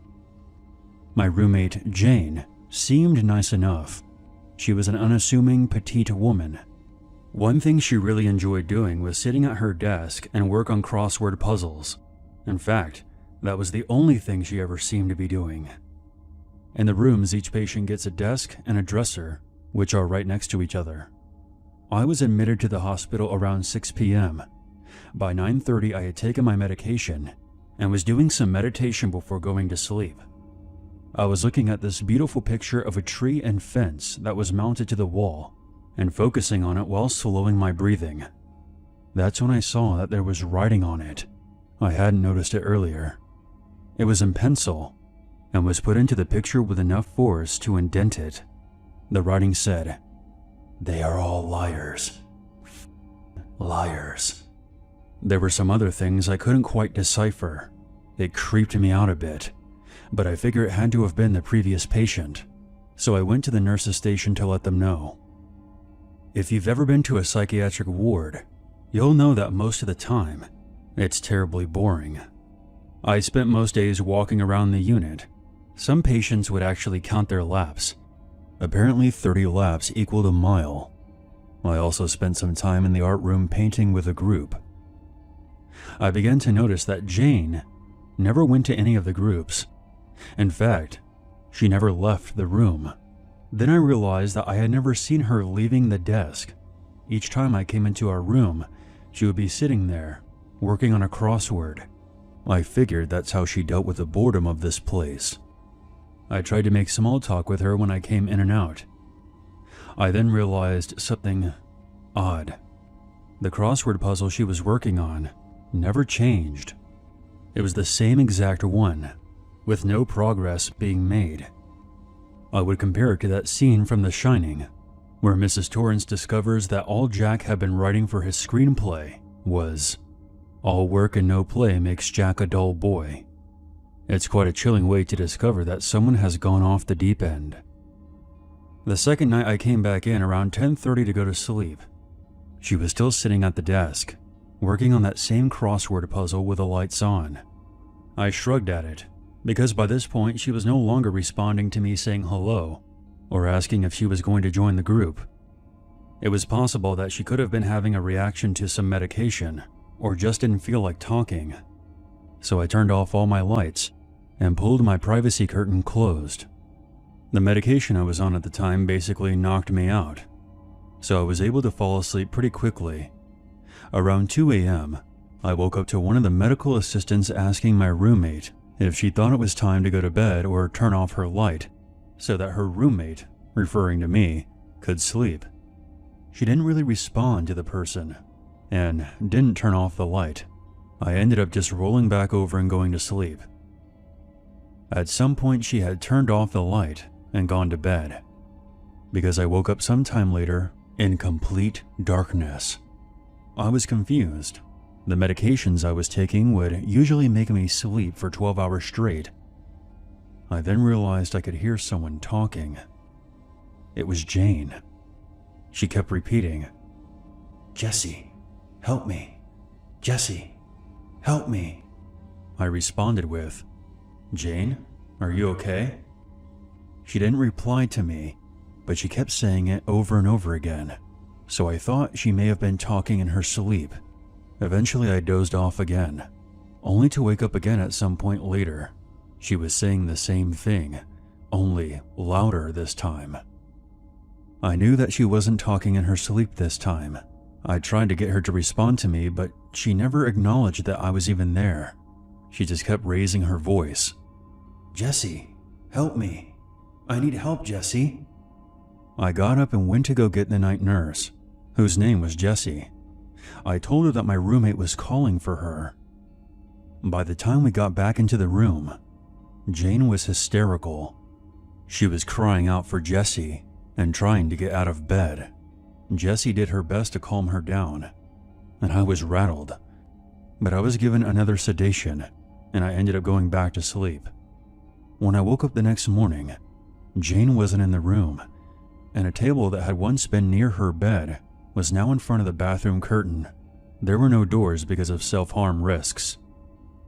I went to use the bathroom, and there was an entire roll of toilet paper in the toilet bowl. Again, I went to go get a nurse, because I didn't want to be the one responsible for flooding the bathroom. I had already flooded a private bathroom by accident during my first stay. When I went out onto the floor, I realized two things. First, there was a medical assistant standing by the door near the front desk. Second, Jane was also standing at the door. The door only opens when someone phones in, so I was confused as to why there had to be someone essentially guarding the door. I found out from another patient who had insomnia that my roommate had spent the night running around the ward and throwing furniture around.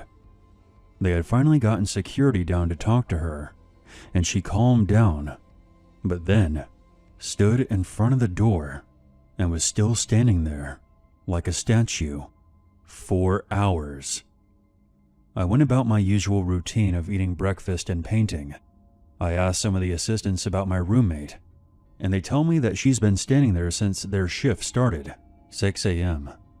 It's now 10:30 a.m. That made me a bit uneasy, but I just kept painting. I noticed something out of the corner of my eye. I look up and I see Jane outside of the room, staring in at me. She sees me look up and quickly looks away, but she doesn't move for a good 20 minutes. I get weirded out and decide to go back to my room for the first time that morning. She follows me into the room. I acted like I was just picking something up and leave again, and go to the assistant sitting at the front desk. I tell her politely that I might sound a bit paranoid, but that I think my roommate is following me around. So she lets me sit with her at the front desk. Because I'm sitting there with nothing to do, I decide to call my insurance company with a question. As I'm on the phone, Jane comes walking up with 2 plastic bins full of stuff. When they first let you into the unit, they give you a plastic bin full of various supplies. The bins were full of her stuff and my stuff. She also had the pillowcase off my bed that was full of my clothing. I lost it. Why does she have my stuff? That's my iPad. I kind of start freaking out. I do have anxiety issues myself. There were 3 nurses standing by, and they were flabbergasted. They had never seen anything like this. I'm now on the floor crying my eyes out, and someone kneels down and put their arm around me. It's going to be okay. You're going to be fine. I had my eyes closed and I assumed it was a nurse, but in a bizarre twist, it was actually Jane. I tell her to stop touching me, and then tell the nurses I want her away from me. The nurses ended up bringing me into a private meeting room to go through my stuff. They then tell me that Jane is going to be transferred to the involuntary ward at some point during the day. Unfortunately, due to Jane's behavior, I can't return to my room until the transfer is complete. While this was all going on, Jane has now moved to the back door, which opens up into a stairwell that goes down to the garden outside. There's no way for her to open it, obviously, and she just stands there for hours. After a while, I just start ignoring her, though she stares at me whenever I'm in her line of vision. It was around 6 or 7 p.m. My husband had come to visit me, and we were playing cards with another patient who had just moved into our unit. We were sitting in the cafeteria, which was right next to where Jane was waiting, separated by a wall of windows. I believe that she had stood there on purpose so that she could keep an eye on me. As we were playing rummy, we see the psychiatrist come up with 2 security guards. She starts explaining to Jane that she has to go upstairs now. Jane gets agitated and refuses to move. A security guard goes to take her arm, and then she goes berserk, turning to one of the windows and starts banging on it, looking straight at me and screaming for me to come and help. They literally drag her kicking and screaming upstairs. I was a bit shaken up, but at least she was gone now.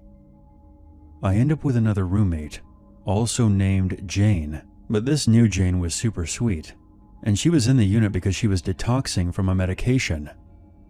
My attending psychiatrist assured me that my reaction was completely normal, and so I started to feel a lot better.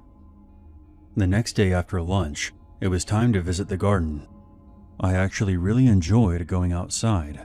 It's refreshing after spending so many hours cooped up in the ward. At the time, we were only allowed 30 minutes. I became anxious when I saw that Jane, my former roommate, was one of the people in the garden from the upstairs unit. So I ask one of the supervisors if I can sit near them during garden time. They say that's fine, and everything goes okay. Jane doesn't approach me at all.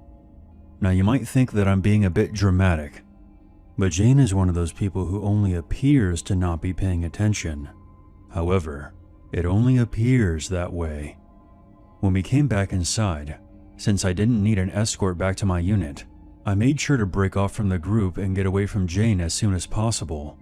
But then, Jane makes a beeline, right for me, and she had to be restrained again.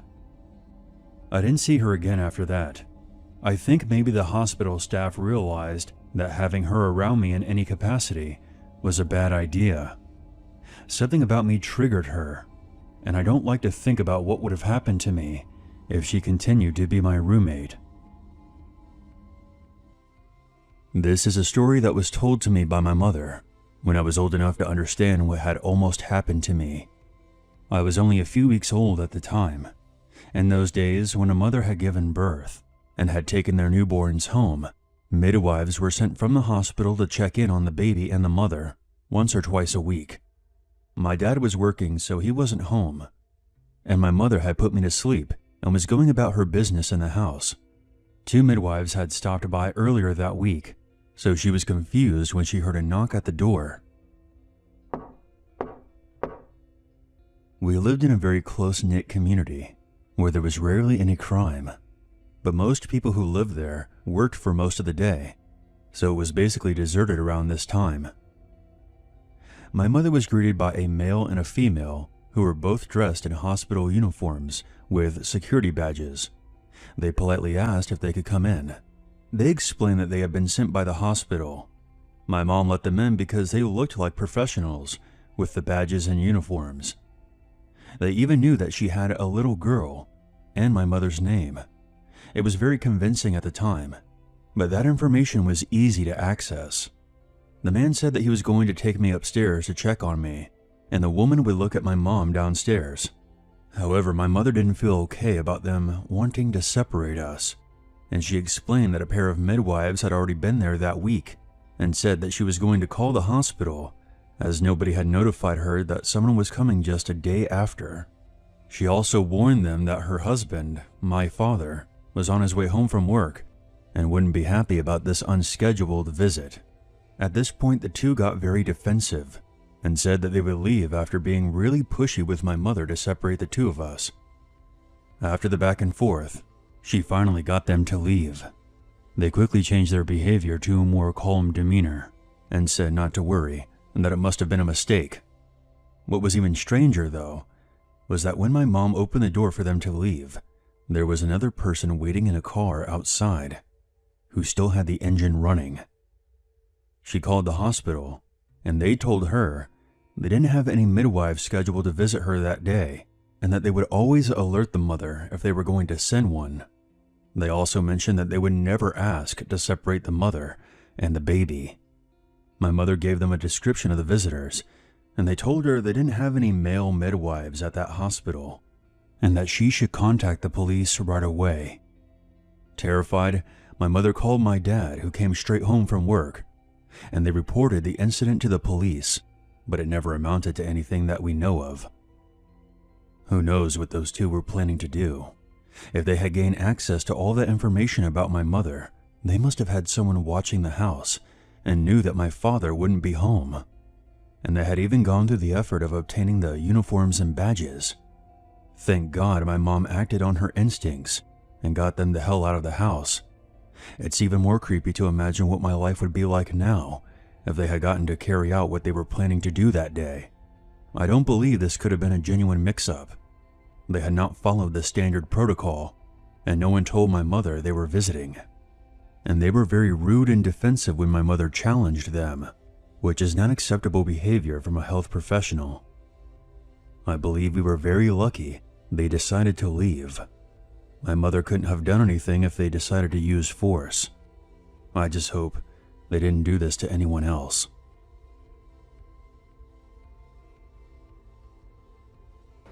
In autumn of 1995, when I was 5 years old, My parents moved us from suburban Dublin to a small town in a neighbouring county.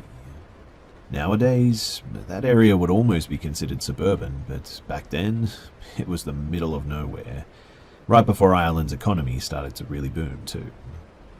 They bought a house that was about 2 kilometres from the village in a field surrounded on all sides by farmland, with a little cowshed directly touching the edge of our land. It had a long driveway up to the house, a 3-bedroom 1900s dormer bungalow. And as a suburban kid, I hated the place as soon as we moved there. My parents were into their late 20s, early 30s at that time. They both had grown up in the city and wanted to experience country life, so it was an opportunity to do a renovation. And when we moved into the place, it was rancid. Nobody had lived in this house for decades, and I remember the water running yellow from the taps and the kitchen being non-existent when we moved in, and the heating wasn't installed yet. On our first Saturday there, I remember we watched what I think was Goldeneye. Could have been a trailer for it that I remember. I was only like 5, so it's a little bit fuzzy. We watched it though beside an electric heater with duvets around a tiny TV. What I'm trying to say is that it was bleak at first. As it moved into winter though, my parents were renovating room by room, and I experienced my first memorable snowstorm. Our electricity went out at one point, and I do remember my mum trying to keep me chill while she lit candles and stuff. And over time, things did eventually get better, and they renovated the upstairs room first. But when you walked up the stairs, there was one big room that we all put our beds into that connected to an attic space, which I remember helping my dad put rat traps in and that sticky bug tape onto. Anyway, over time they renovated all the rooms in the house, and it turned out really nice in the end. It was very 90s, with loads of bright colours and a country kitchen and all that. But my mother was really depressed there, and this was a time before the internet took off, and in Ireland at that time, once you left the cities, you only had like 3 channels, and they were all Irish, which in 1995 was not a good thing.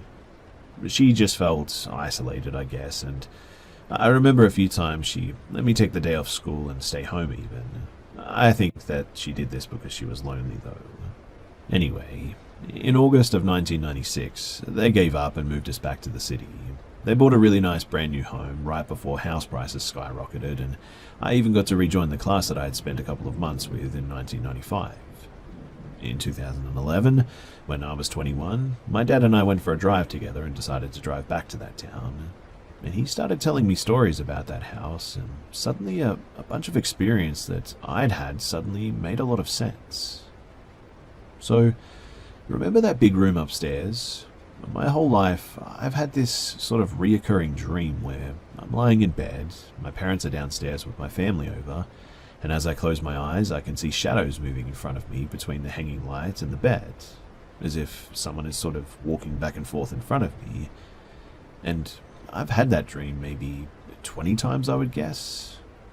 My dad told me that one of the major reasons they left was because they felt the place was actually haunted, apparently. This was obviously news to me, but my mum was already depressed being alone there while he commuted into the city every day. But that she also had experiences that made it very difficult for her to be alone by herself. But both of them had also experienced the shadows and the lights, apparently, and he told me that once she was brushing her teeth in the downstairs bathroom, it sort of felt a cold sensation, and then the back of her robe was pulled so hard that she dropped her toothbrush. But the bit that really freaked her out, apparently, was me talking to myself. My sister had been freaked out by this too. One night, and I remember this clear as day as well, my parents had friends over and I was playing in my bedroom, now downstairs, and I had an 80s arcade machine in my room that my dad had gotten somewhere. You didn't need to put change into it to make it work, but I remember very clearly that I was with a girl who wanted to know how it worked and stuff. And something happened, and she convinced me to get some change and try to force it in. I went to my mum and lied and told her that I needed £1 for the charity box school that they had given me. She gave it to me, and me and the girl tried to slot it in. My mum came in at one point, and she was really mad at me, because obviously I'd lied to her. I told her that the girl told me to, and my memory gets a bit foggy after that, but my dad in the car that night told me that there never was any girl apparently, and that wasn't the first time that I'd seen her. The other time, I was playing in the front garden at the gate, and my dad noticed me talking to myself. He came over and told him. He came over, and apparently I told him I'm just talking to the girl. And I do remember him being like, okay, that's nice, and not making a sort of big deal about it again, that there was no girl. One time when they weren't looking and I was with her, she actually touched me for the first time. And this is the only time that I remember that I really thought as a kid that something was strange. She sort of touched my hand and then just immediately disappeared. I mean, I was 5 and I didn't know what had happened, but one minute she was there and the next she was gone, and I had this incredible need to take off the t-shirt that I was wearing. It felt like that feeling when you know that there's a spider on you or something. I ran up to the house though and into my room and pulled my clothes off, stomping on them. My mum noticed this too, but I really don't remember anything after that. Anyway, the old house, the smells of rotten eggs and the birds constantly flying into the windows were creepy enough without all of that too, but it apparently really sunk in with my dad when he was at the mechanics in town one day, making small talk, and one of the lads said, "You're brave living in that place," because apparently it had been abandoned for years and had been known locally as a very creepy spot that people would stop and look into on the country walks and stuff, wondering about it. When we eventually got back to it on our drive, the place was once again abandoned and being used solely for storage by whoever bought it, I think. It still looks creepy to today, and the travelers or gypsies who bought it have put a big religious shrine in front of the house. But there were also big sort of beech trees surrounding it, and it had a proper gate and all that, but 25 years haven't been kind to it, that's for sure.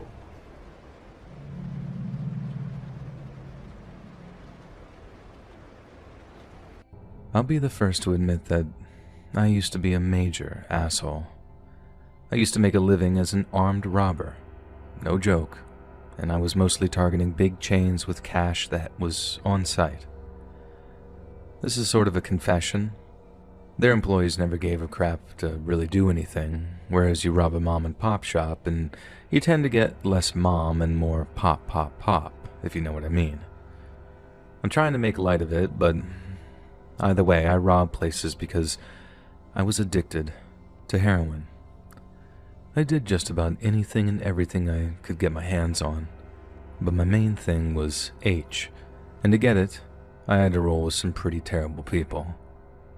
It wasn't so bad if I was around my home turf. I knew the right places to go and the right people to talk to. But whenever I was off on business, which tended to be frequent as you don't want to poop where you eat, as they say, I had to attach myself to certain other folks if I wanted to get what I needed. And I mean it, man. I rolled with some very scary dudes back in the day, but none as scary as Tyran and Lash DeFore. The one and only time I met one of them was when I was down in Georgia, running drugs for some biker gang down there. The DeFores used to make this really killer meth, military-grade shit, but they only ever sold in bulk from this compound that they had out in the sticks, and they only ever met you in this one place, away from their cookhouse so no one could find it. It was hard to get a hold of them, even harder to put an order in for a shipment, as they usually sold everything to this group of guys down in Florida to keep their profile low. But this one time, I get told to drive out to that drop site and wait until either Tyran or Lash showed up with the shipment. And so, I drive out to the place, wait there a while, and then this big shirtless dude comes walking out of the woods carrying a backpack. The dude is covered in tattoos with what looked like a really bad hair dye job, but what I later learned was the fumes from him cooking so much bleaching his hair. Anyway, he walks up, looking like I'm something that he found on a shoe, and we make the exchange before he starts asking about people that I'd never even heard of. And the dude was completely whacked out on something, because he kept staring at me in confusion whenever I'd say, "Dude, I don't know who you're talking about here, sorry."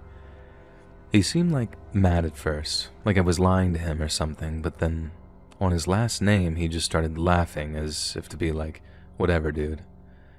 And after that he walked off back into the woods to wherever the hell his compound was, and I drove back to the shop to drop the shipment and collect my payment. A couple of hours later, I'm linking up with a buddy of mine to score some H when I start telling him about the creepy spacey dude that I met out in the woods. The second I get to telling him about this guy's tattoos, he starts asking if I knew the guy's name. Then when I told him it was either Tyran or Lash, he starts making faces as if to say, "Hot damn, you just walked into the lion's den and only got out again by the grace of God." And my buddy then goes about telling me about everything he knows about the Dufour brothers, and everything he'd heard anyway. So these Dufour brothers lived out there in the woods in some hidden compound that they'd built with their own hands, completely off the grid. It was just a lab cookhouse at first and all the necessary equipment, but I guess they got sick of driving to and from all the time and decided to just live out there full time so they could work whatever they wanted to, day or not, without any interruptions whatsoever. And according to the guy I hooked up afterwards to score some H with, the way the Dufour brothers guaranteed no interruptions was to booby-trap the surrounding area with the kinds of stuff that you only see in Vietnam movies. Spike pits, swing and trigger traps, and they even had tripwire grenades strung up in the trees where only Lash or Tyran could see them. I was told that every so often a deer would trigger one of the traps, and that mostly that's how they got their food. But to keep the people at bay, the Dufours had to get a little more creative. The devil traps, I heard them called bird traps too, they look like those little stickmen things from the Blair Witch movie. I don't know how creepy people would find them these days, that movie's 25 years old now, but they sure would have worked on anyone who'd seen that movie. I remember listening to all that and thinking, sure, they sound dangerous, but at least they just want to be left alone.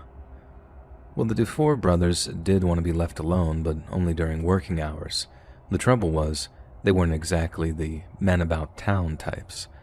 Both had multiple warrants, so they couldn't exactly stroll into town for a few cocktails without cops throwing their butts in jail. So instead of going to the party, the Dufours brought the party to them.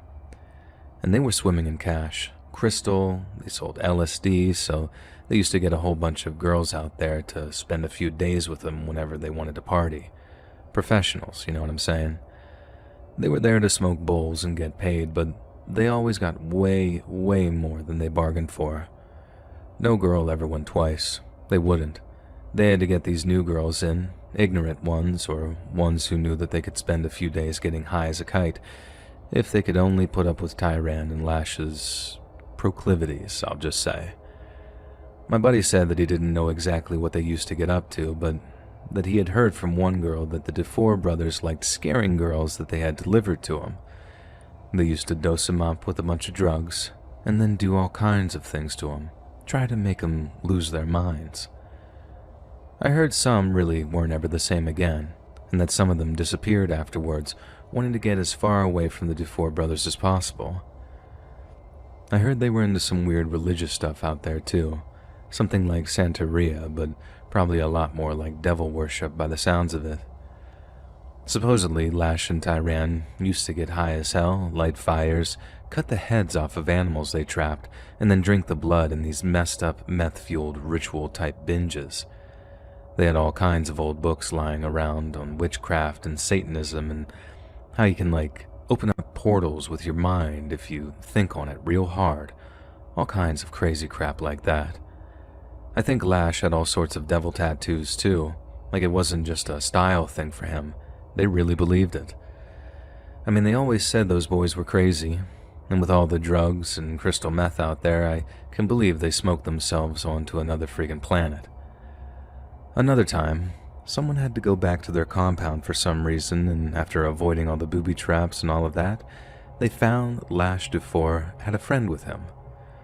Whoever it was hadn't seen this new friend around before, which was weird because it was usually only people they really trusted that ever saw the compound, and he'd been working with them for a year by then, so that was to be expected. But then, to see this young-looking kid, maybe 19 or 20, sitting there all whacked out looking like he was having a bad trip, that gave our visitor all kinds of bad vibes, especially when he saw how Lash was messing with him. The kid didn't seem like he was having fun at all, and he even got up and tried to get away. Lash just started laughing, tripped the kid up and then threw him back on their outdoor couch before telling him to stay put. Lash was always messing with people like that. I mean, he loved doing it with hookers, and he'd do it with his friends too. And the only thing was, the kid's face was on the news for weeks afterwards. He went missing and never showed up again. Then there was this one time these two guys tried screwing the DeFore brothers over. Very sly too, slipping them a few fake bills into a stack. Anyway, it didn't slip by them, but instead of going after him and taking what was theirs up front, the DeFore brothers pretended not to notice. They went along with it, really made the guys that they were selling to, making them think that they were idiots. And then one day, the boys invite their business partners over for a few drinks and no one ever sees them again. I heard Tyran still talks about their skulls, like he gets all messed up on whatever they got over there and then just stares at them, laughing sometimes like they're telling him jokes that no one else can hear. After my buddy finishes telling me about the DeFore brothers, I think about every hair on my body was stood up on end, knowing I'd avoided a similar fate to some of the other poor folks that had made it out near their compound. Made me real glad that I only ever had to deal with them that one time, because get on those boys' bad side and I don't think I'd ever gone anywhere near the state of Georgia ever again. There's some real psychos out there in the world, and the less time you spend around them, the better.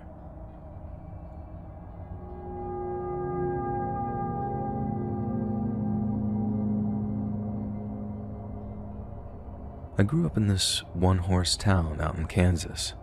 My parents owned a small general store but still struggled to make ends meet. Whenever I wasn't at school or playing over at a friend's house, I used to hang out at the store and do odd jobs for my parents. Nothing that'd break any child labor laws, just odds and ends to keep me occupied. One day I remember this guy turning up to the store, kind of weird looking, and the way he looked at me made me not want to be around him. He'd stop by every so often, and whenever he did, I always tried to stay away from him. But this one time, while he was browsing, my dad stepped into the back, and I was alone with the creepy customer for a minute or two. I remember walking to another aisle which towered over me at that age and trying to stay out of that guy's sight, but I remember standing there, then seeing him lean around the corner of the shelf, like one of those velociraptors in Jurassic Park with that big smile on his face. I think I was too nervous to just run off, or maybe just not quite scared enough. But I remember standing there, trying not to look at him, and he came closer and kneeled down beside me. When he said hello, I had no choice but to look at him. I remember thinking that he was going to ask my name and really not wanting to tell him. But instead of asking me anything, he just told me how special I was. It was super weird, because I remember going from thinking that he was a creep to thinking, maybe this guy isn't so bad after all. But then, what he said next I just found confusing. He told me, "Little ladies like you are the most precious thing in the whole wide world," he said. "And the key to everything is right inside here." And as he said that last part, he poked my tummy, soft with one finger. I wasn't scared, I was just confused. He obviously didn't mean any harm, but at the same time, I knew he was still a stranger and not to be trusted. The guy paid for his stuff and left, and I waited until he was out of earshot before telling my dad about what the man had said and done. I was also confused as to why my dad seemed so angry, and it was Mom who had to explain that it wasn't okay for any stranger to touch me anywhere for any reason at all.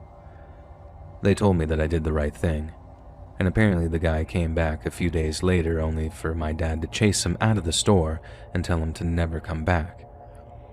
A few years go by and I was still too young to really remember this, but Mom and Dad said that one day the creepy guy's face was all over the papers after state troopers had raided the house that he lived in out in the middle of nowhere. He was living out in some old house with no electricity, no running water, basically living like some doomsday prepper completely detached from society. And with him were a bunch of female relatives, ones that he was inbreeding with. I think they must have rescued about half a dozen of those girls, most of them products of incest, and even though it was a huge, huge story, my parents managed to keep me pretty sheltered from it until I ended up finding out on my own. I was much older then, but it wasn't much easier to take, realizing what the guy meant when he said, "The key to everything is right inside here." And it makes me sick to my stomach that people like that are just existing out there like they do. And it makes me feel even sicker that I had one of them lay his dirty, rotten finger right on me. I suppose he thought that he was letting me in on a little wisdom of his, when really, he was showing me what a sick, evil bastard he was deep down.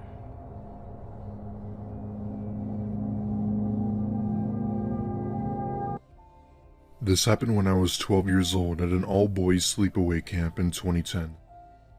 It was nicknamed Camp Boone in the Carolinas and was a one-week camp for kids who were mainly into the outdoors. It's a really nice camp in the middle of the woods with lots of streams, hiking trails, and even a big lake. It wasn't exactly Boy Scouts or anything, but just the sheer desire for kids my age to have a good summer. We do have to watch out for bears, black panthers, and even black widows, which were all native to North Carolina. The first day we had gotten there, our camp counselor had told us to unpack our belongings and to put them in our assigned cabins. We'd be staying in these small cabins appropriate for about 4 campers. The first few days went pretty well for the most part, with us doing several activities around the camp. These activities usually ranged anywhere from archery to whitewater rafting. However, it was that Thursday night where things took an unexpected turn. It was around 6 p.m., and our group had just finished eating at the dining hall in the lodge. After we had eaten, our camp counselors had gathered our group to go roast marshmallows by the fire pit. Now, the way that this fire pit is set up is that it's located a little ways away from the camp in the woods. Basically, you had to go through this trail that led into a large clearing, and in the center of that was the fire pit. In other words, it was surrounded by a bunch of trees which could easily catch on fire. We all sat down on the provided chairs around the campfire where we had begun sharing stories and making s'mores. Anyway, it's around 9 p.m. at night, and one of the counselors was telling us a story about his scary experience working the night shift. As he's about halfway through the story, our whole group suddenly hears what sounded like a large branch snap from somewhere in the woods. Everyone immediately goes quiet, as if a switch were turned off. Keep in mind that we were quite a ways away from the campsite, which meant that we were in bear territory, which we thought what made the sound. The counselors look at each other with these concerned faces and proceed to take out their bear spray. Almost instantly, we were told to pack up and get back on the trail immediately. We pack up our things, put out the fire, and shined our flashlights to light the way. We find the trail, and as we were getting back on it, we hear clear as day a blood-curdling scream behind us.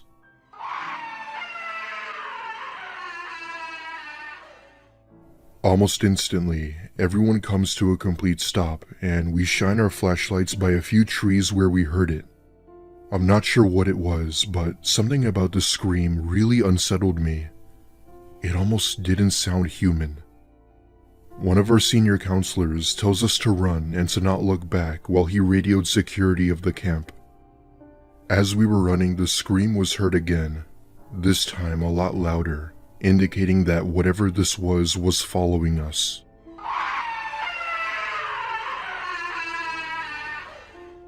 We run for a good few minutes with some of the younger campers nearly crying before we got back to camp.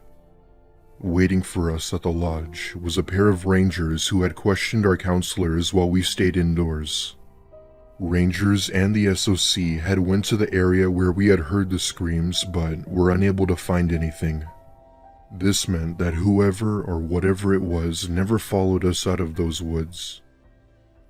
For those of you who don't know what the SOC is, it's basically the police of the woods, which stands for the Summit Operations Center. They basically get dispatched for situations if someone goes missing, a threat to the camp, or any natural hazards. I remember us having to cut the trip early that night, with a bus coming to pick us up in the morning. Our parents were obviously informed about what had happened, with some even pulling their children out of the camp program. It was a sad turnout, but at the end of the day, I could understand why they chose to. I stuck around with that summer camp for a couple more years before finally leaving once I got into my high school years. What was once a nice summer camp full of awesome activities, only to be turned into something much more upsetting. Up until now, that day still brings back those memories of what happened. I have a few theories as to what actually happened that night, but they're too complicated to explain. This just goes to show you that nothing good happens in the woods.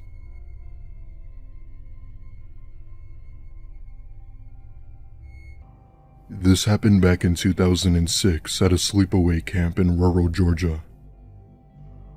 I was around 13 years old, and it was the midsummer, meaning no school for a whole 3 months. I'd always go to sleepaway camp every summer, and it was a pretty good experience if you wanted to get out more. It was a 5-week trip, and for the first 2 weeks, things went pretty well with tons of activities us young teens would be into. One night, one of our head counselors had told us that we'd be doing an optional early morning activity. It was an annual ritual the campers did called the Polar Bear Ice Challenge. Basically, how it worked was one of the counselors would throw in a watermelon at the bottom of a lake, and the first person to find and grab it won a prize. However, the only hazard was that the water was extremely cold, even during the summer. It was a meaningless activity, but we enjoyed doing it. The next morning at around 6 a.m., the campers who had volunteered woke up and 2 of our counselors led us to the lake. The counselors lined us up on the dock and explained the rules. No teaming, no horseplaying, no fighting, etc. That being said, he grabbed the watermelon, threw it into the lake, and blew the whistle. We all dive in and were met with the extreme coldness that almost caused us to get out. I tried diving back into the water to try and feel for the melon when something grabs my foot and starts pulling. Figuring it was another camper, I tried resisting to make him let go. It was then when I realized that whatever was pulling me didn't feel like a hand. It felt so abnormal I couldn't see what it was. After what seemed like forever, I managed to go to the surface where I could see all of the scouts on the bank looking at me. One of the counselors immediately realizes as to what's happening and dives in and manages to make whatever was drowning me let go. He pulls me to shore and everyone is questioning me, but all I could tell them was that something had pulled me. The 2 counselors look at me and my ankle is bright red. We go back to camp where my parents and a health assistant were called. The staff at the camp had dismissed the redness as a rash, but none of us bought it. I haven't been back to that site since, and I'm not sure if I ever will. I still don't know what it was that grabbed me, but I sure as hell don't want to find out.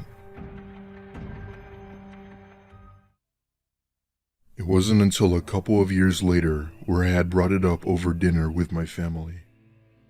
My mom and dad looked at me wide-eyed and told me something I didn't know. As it turns out, there was someone who had lived nearby and went into the lake trying to mess with people. He did this by using a metal wire, which is why my ankle was red.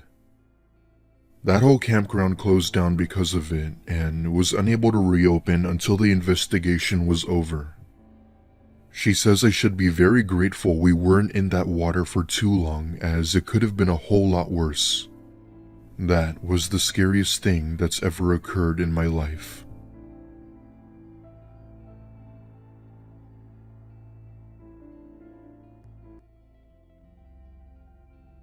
When I was just a kid, my father was diagnosed with schizophrenia, and it quickly became very severe. He started thinking the FBI was after him, becoming incredibly paranoid, and he even got into legal trouble for abusing 911. From what my mom told me, he started becoming friends with a variety of very sketchy people that included other mentally ill people, drunks, drug addicts, prostitutes, and homeless people. One day, he didn't come home from work. This was before cell phones were popular. When my mom called his job, they said that he had left on time, and everything seemed normal. She called our family members and some of his real friends from before he had gotten sick. Nobody knew anything or had seen him. When he didn't show up at the house by bedtime, my mother called the police and explained to them that my dad left without any of his belongings except for his wallet and his car, and nobody knew where he was. They eventually agreed to file a missing persons report. His car was eventually found abandoned outside of a shopping center 2 weeks later in New Jersey, 200 miles away from our home in Maryland. Since then, there has been no activity on his credit cards. No family or friends have heard from him, and the detective involved with his case suspected foul play. There were no developments in the case until 15 years later. I was attending college 6 hours away from my hometown, living in a rented house off campus with a few of my friends. While I was at class one day, 2 disheveled-looking middle-aged men knocked on my door, and in a very polite tone, asked for me by my full name, saying that they had to talk to me and that they were friends with my dad. My roommate said they seemed friendly enough at first, and he started asking them normal questions, like who they were, if they wanted to leave a message for me, and how could I get in touch with them when I got back. They gave very dodgy responses, almost as if they were trying to avoid giving away who they really were, and would follow up with more questions about me, like where I currently was, could they get my cell phone number, and was the car in the driveway with the Maryland plates mine. My roommate told me he started to get bad vibes from them, and said that he was calling the police, and slammed the door on them. They immediately fled. My roommate worked with a sketch artist affiliated with the detective on my dad's case. Nobody recognizes who they are, and we never saw or heard from them again. That happened 8 years ago. It has been 23 years total since my father disappeared, and we still have no answers.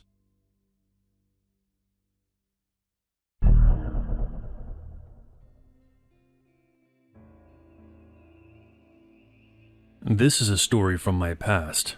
It happened about 32 years ago, in East Texas. My mom and dad divorced when I was 16 years old. My brothers and I lived with my mom. My dad would visit us every once in a while, but not really on a consistent basis. He was a gambler, one of the reasons my parents split up, and tended to not come around when he was broke.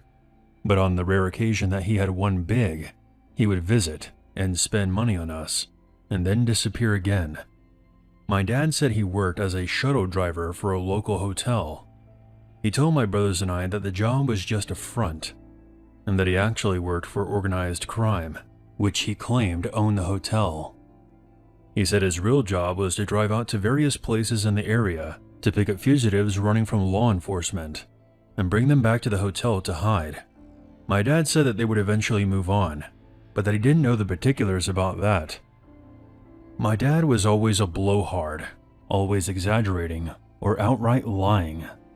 So my brothers and I thought he was completely full of shit and didn't think much about his claims. Until something strange happened, and my dad disappeared. It was 1988. I was 22 years old, and a college student still living at home. I worked as a full-time disc jockey at a local radio station from 10 p.m. to 7 a.m. My middle brother, who was 19 years old, rented out an apartment with his friend and worked at Dairy Queen.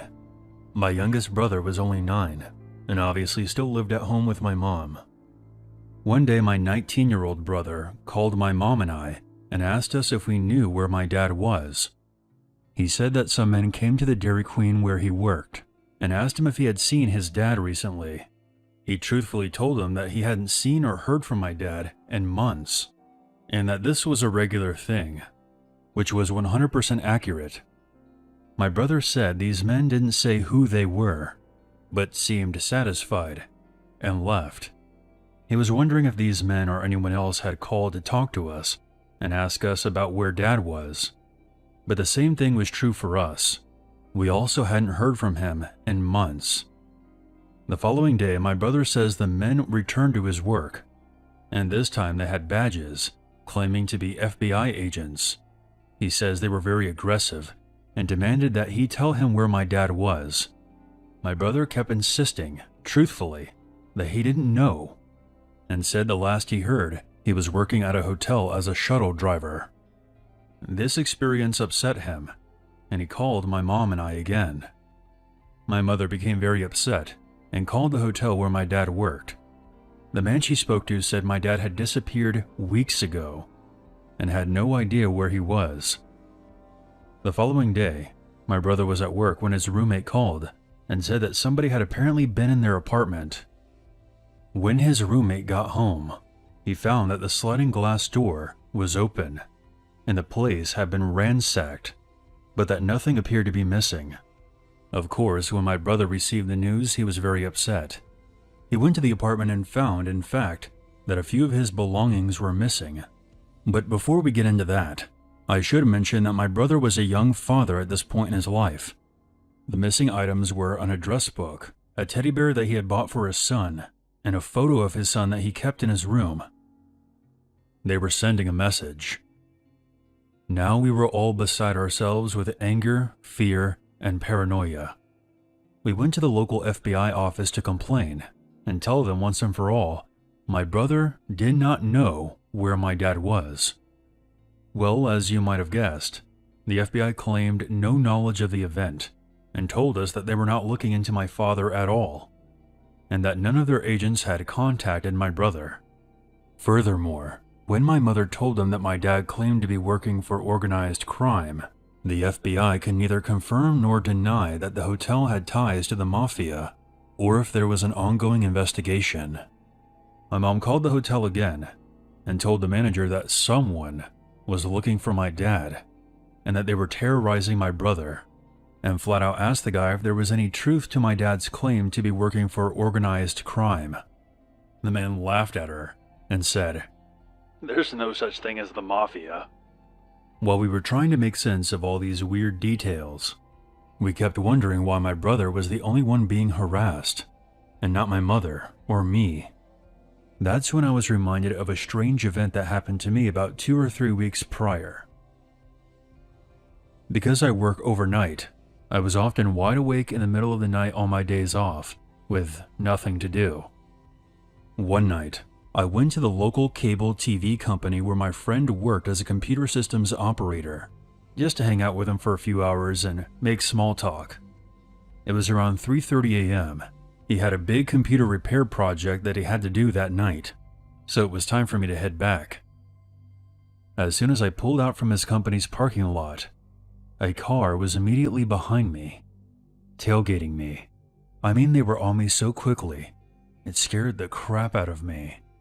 The car seemed to just appear out of nowhere. He also had his high beams on, making it hard for me to see. I couldn't make out anything about the vehicle. I couldn't see inside to tell how many people were in the car, what they looked like. Nothing. I changed lanes to let the tailgater pass, but the car stays behind me. I move again, and they move again. They were still tailgating me.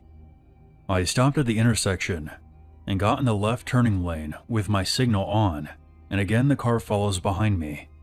Since there was no other traffic around, the light changed. I zoomed across the intersection into the far right lane, trying to lose them, but they stayed on me.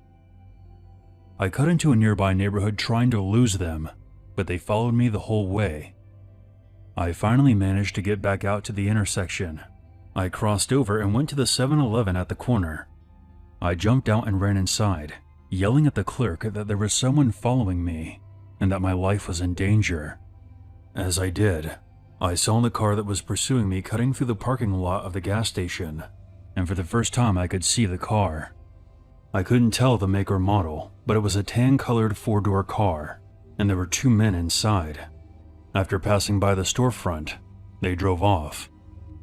The clerk just blew me off and said that I was exaggerating, that it was probably just kids messing around. I eventually left, but I was still freaked out, and I didn't want to go straight home, afraid that they may follow me. And after what just happened, I didn't want them knowing where I lived, so I instead drove to my workplace. I knew that the disc jockey on air that night would be my friend Paula, so I decided to go visit her while she was on air. Perhaps we could make a segment out of it. I told her what happened, and I hung out for about 2 hours. She also felt that it was probably just a prank, and that helped calm me down. It had been over 2 hours since the first incident, and I was now heading back home. As I was coming down the street toward my apartment building, I see that same damn car pulling out of my parking lot. As it passed me, they flashed their high beams on. It had to be them. I panicked and rushed inside and called Paula at the radio station and relayed to her what had just happened. "Oh my God, they were waiting for you at your apartment? You have to call the police right away." My mind was racing as to how they could possibly know where I lived, why they would wait there for 2 hours, and then when they finally saw me, they just flashed their lights, and that's it? None of this made any sense to me. Remembering that event, and putting it together with my brother's FBI visit, and the apartment break-in, it seemed obvious it was all tied together. I hadn't thought about it before, but now I remembered. The car that I was driving used to belong to my father. He had given it to me about 2 months before this happened, when he had gotten a new one. So if someone had been looking for my dad, they could have thought that I was him, and when they saw me coming home, they realized that I wasn't him and just left. But who was messing with us? And why? Where the hell was my dad? My mom, my brother, and I went to the police station to file a missing persons report, and we spoke to a very nice detective. About 5 days later, we get a phone call from him. It turns out that my dad disappeared because he owed over $50,000 in gambling debts. The detective did confirm that he did work for some unsavory characters, but they weren't exactly organized crime per se. He had no idea if my dad was shuttling fugitives or not. The detective said that he was likely hiding out somewhere in Nevada, and that he had spoken to him over the phone. He was alive and well, but in hiding. We then asked who the hell were these men bothering my brother and I. The detective explained it wasn't uncommon for bounty hunters or debt collectors to impersonate law enforcement and call and harass people. My brother then asked how they managed to get into his apartment. The detective said a sliding glass door was pretty easy to open, and that they probably stole the address book hoping to find my dad. They also took the teddy bear and pictures to scare my brother, which worked. I then asked the detective why the men only harassed my brother, and not my mom and I, except the one time.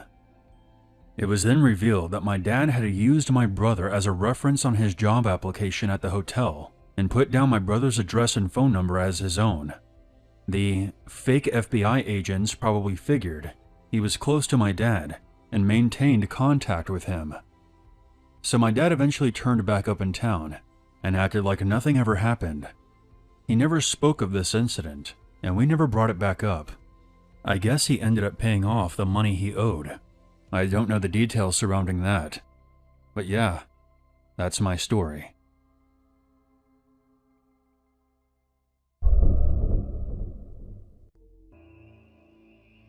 This happened a long time ago, before cell phones were prevalent. I was a mother in my early 30s, who had just driven my kids to the pediatrician. The doctor's office was in Macon, Georgia, and was about an hour away, and I was taking the two youngest of my 3 to our scheduled appointment. At the time, they were ages 1 and 3. Because we lived so far away, Their office gave us the last 2 appointments of the day, and I was grateful for that. The doctor had just built a new facility off the highway, so the location was quite isolated in every direction. But it was a very nice building compared to his old spot by the hospital. His new building was also pretty far back on the new lot. My black Jeep Cherokee was only one of 4 or 5 cars in the lot when we arrived. I parked near the front door, removed the kids from their car seats, and for the next hour or so we waited, then saw the doctor, paid, and we were finally heading back outside. By this point my Jeep was the only one left in the parking lot. I loaded up the children into the car seats for the long trip home, but as the receptionist locked the front glass doors, my car, for some reason, would not start. Whenever I turned the key, there was just this odd clicking noise. Gathering the children once again, I knocked on the front door until someone allowed us back inside, and I asked to use their phone so I could call a nearby garage for service. I found one in the phone book. Remember those? The attendant I spoke to on the phone said that he would be there, but that it might take a while. I told him my location and left to get back into the Jeep, rolled down the windows, and loaded the kids back into their car seats once more, and we waited.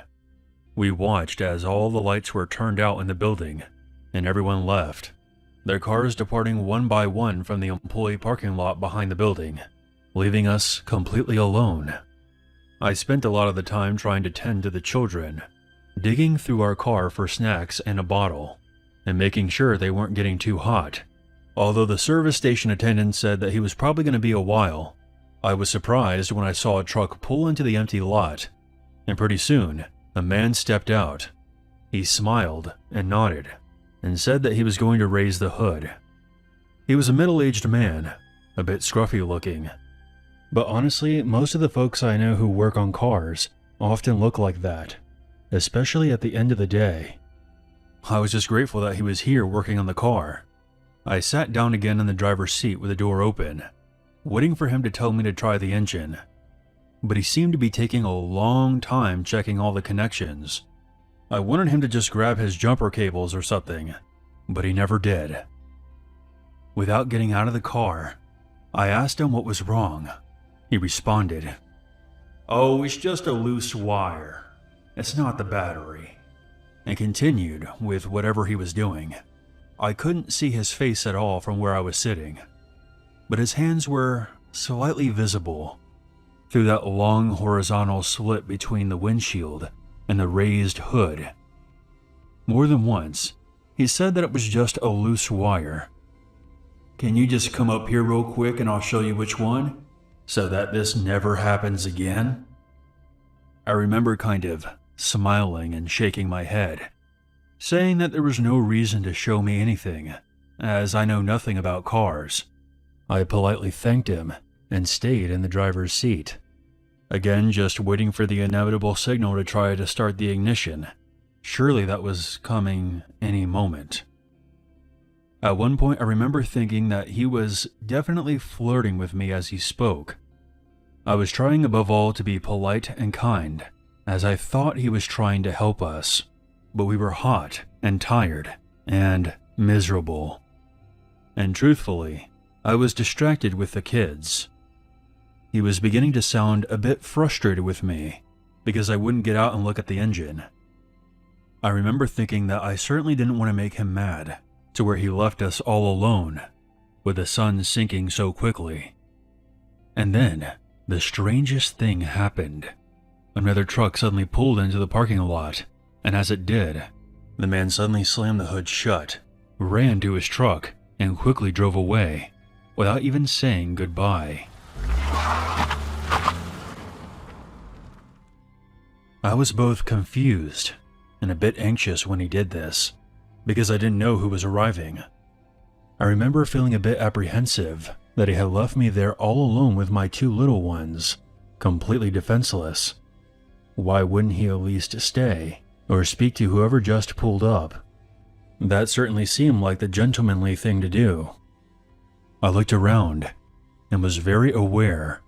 Once again, there were no visible cars on the road, no homes or businesses nearby, and the sun was continuing to set. It was near dark. As this new, unmarked pickup truck pulled up next to me, I got out of the car once again.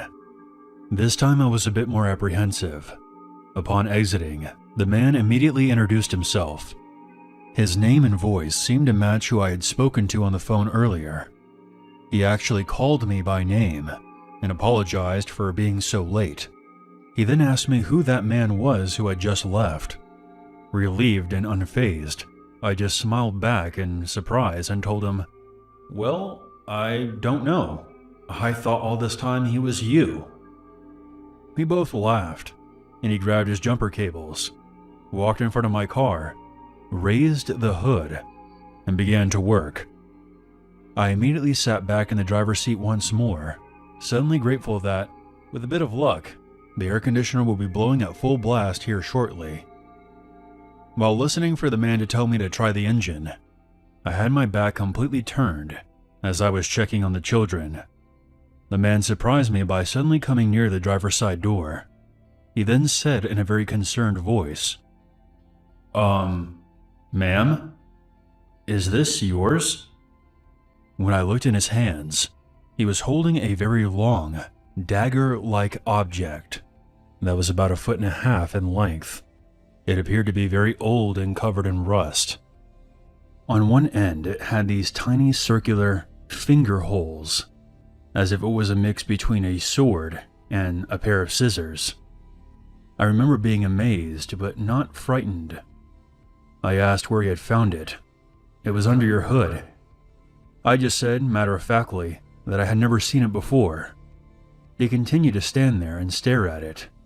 He looked oddly pale, as if he couldn't find the words to say, and just continued staring at the unusual object. Honestly, all I cared about was getting the Jeep started. Nothing else mattered.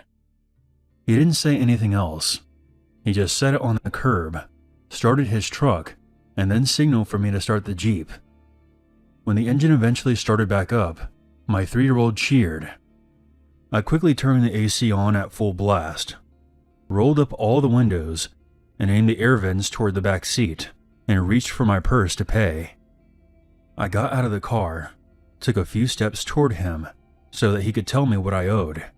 He came back around to my driver's side, but instead of handing me the bill, he walked right past me and picked up that strange object again. "Ma'am, I want you to look at these one more time." He held it out for a closer inspection. This time I moved a bit closer and really looked at it. In his hands, the item still appeared incredibly large, possessing an almost bayonet quality, except for the small loopholes at the end. I had never seen anything like it, and I told him so. As he held it, he spoke quietly, as if desperately trying to make me understand something that was somehow still going over my head. "These were not hidden in your engine, ma'am. They were sitting right on top, meaning that they had just been placed there." I shook my head and smiled. "They're obviously very old and rusty." To which he pointed more closely and replied, "Yeah, but do you see how sharp it is? This blade looks like it has just been sharpened." When I looked down, I could see that he was right. The long dagger-like shape was unusual, but by far the oddest quality was just how sharp it appeared to be. The edges at the tip where the rust had been removed was shining. As I paid him, his final words to me were, "I don't know what was about to happen here, but I'm really glad I pulled up when I did." He quietly thanked me when taking the payment, and told me that I probably needed to contact the police when I got home, and then asked me where I wanted him to place the dagger. I didn't even want to take it with me, but I opened the back window so he could place it in the trunk.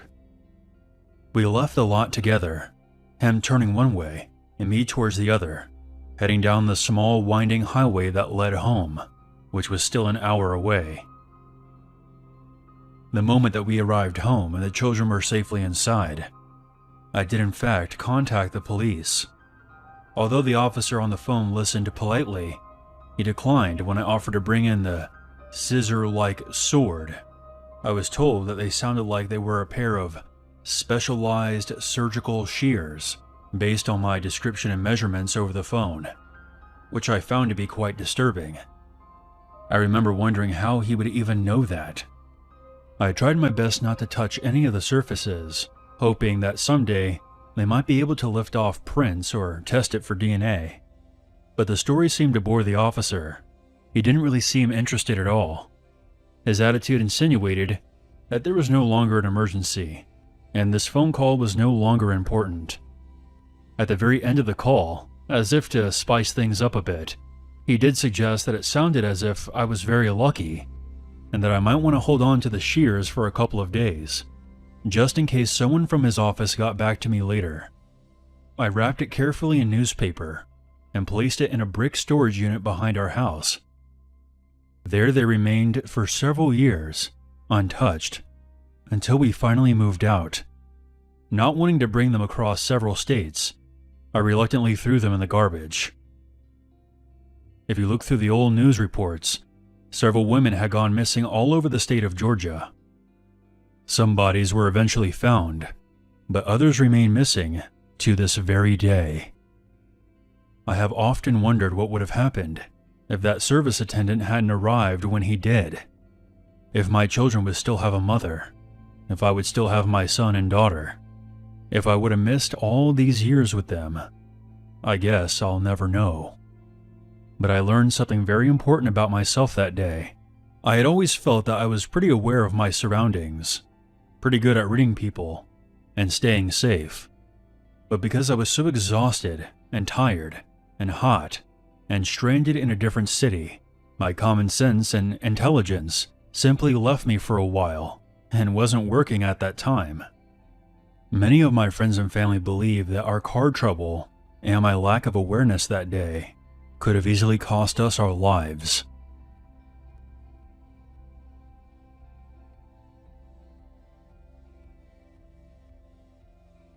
In the summer of 2006, two groups of tourists took the now closed hiking trail at Mount Robson in British Columbia.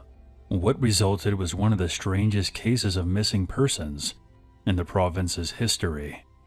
As the son of one of the hikers who went up that day, I've naturally wanted to find out exactly what happened. Long after the investigation closed, I continued to search for answers. This is what I discovered, based on eyewitness testimony, police records, and meteorological data. The day started off a little chilly for that time of year, but not cold enough to be considered dangerous. The tour guide separated the hikers into two groups, Group A, the fast group, and Group B, the leisurely group, which was a diplomatic way of saying that they were slow. My mother, an avid hiker, was put into Group A. There was supposedly a running gag between the guides that whoever reached the summit last had to wear these embarrassing neon green socks on their next excursion.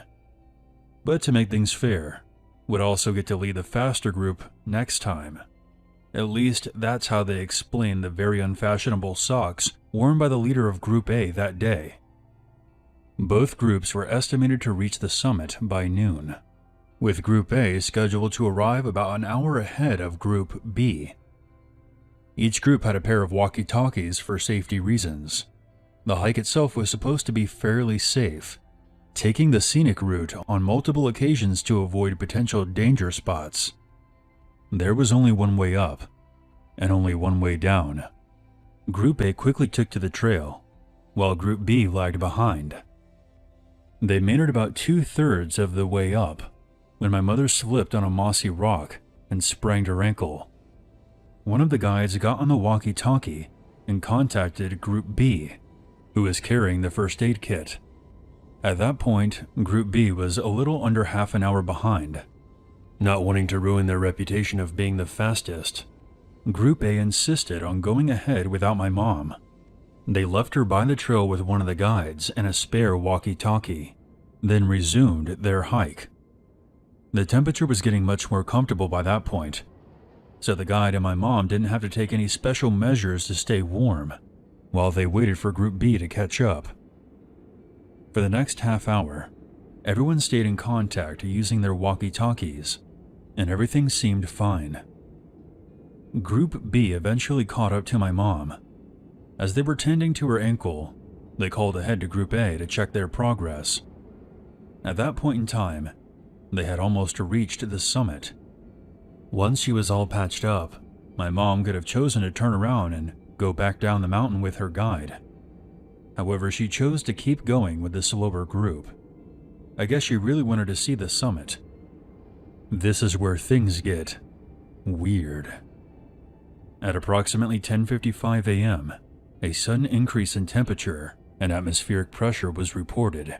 Based on the meteorological data, there was a spike of approximately 15 degrees Celsius that dissipated by the time the devices conducted their next check. This is just an educated guess, but that means it lasted somewhere between 3 to 5 minutes. Now, to be fair, Environment Canada's meteorological services deem this spike to be a glitch, but many people in the surrounding area did in fact report feeling a sudden but temporary wave of heat around the same time. What followed was a low atmospheric rumble that sounded similar to thunder, and that it seemed to vibrate through the sky, but with a softer, less fluctuating tone.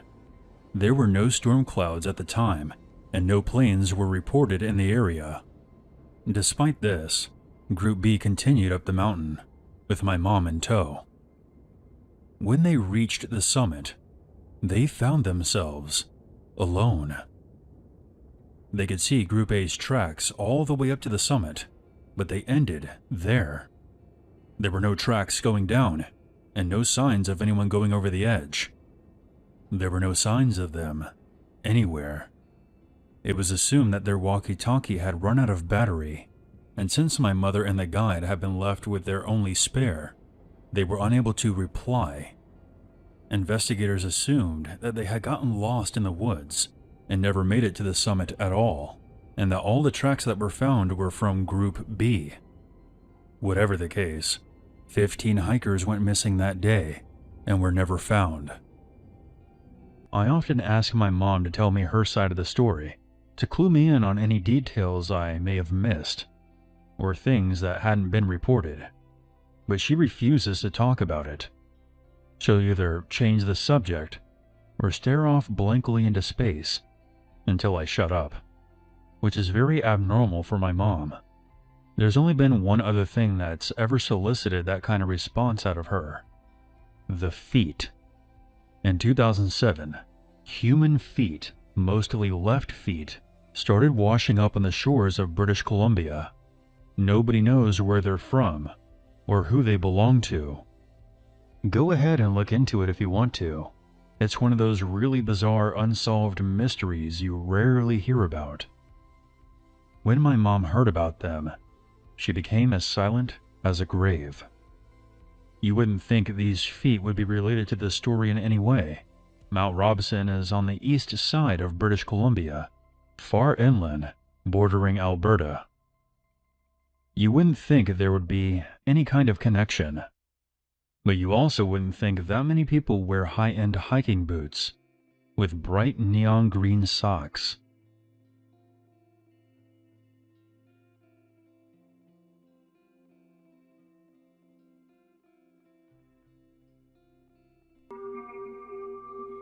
This happened in September of 2022, and at the time I lived in Wisconsin. I was also a sophomore in high school. I met a 17-year-old named Austin at my summer job. He used to attend the same high school as me, but had been expelled for plagiarism. That's what he told me, and I didn't question it. You can be thrown out of a university for plagiarizing someone else's work, but high school would put you into detention at worst, leading me to believe that he was kicked out for a different reason. We became friendly, and he would pick me up and drop me off during the summer whenever we had work, because I didn't have a driver's license at the time. I also want to point out that it was pretty obvious that he had a crush on me, but I didn't feel the same way about him. To clarify, he insisted on giving me a ride, and I even offered to give him money to cover gas. I was not leading him on in any way. Fast forward to the second or third week of school. Austin and I were driving home from a party that a mutual friend from school was throwing. Again, I needed a ride. When Austin pulled up to my house to drop me off, he finally popped the question. "Hey, listen, I think you and I should go out sometime." I'm sorry, Austin. I just don't have those kind of feelings for you. I would prefer if we stayed friends." I could tell that my response really upset him. Looking back, I can see how he may have gotten the wrong idea. Please try not to judge me too harshly.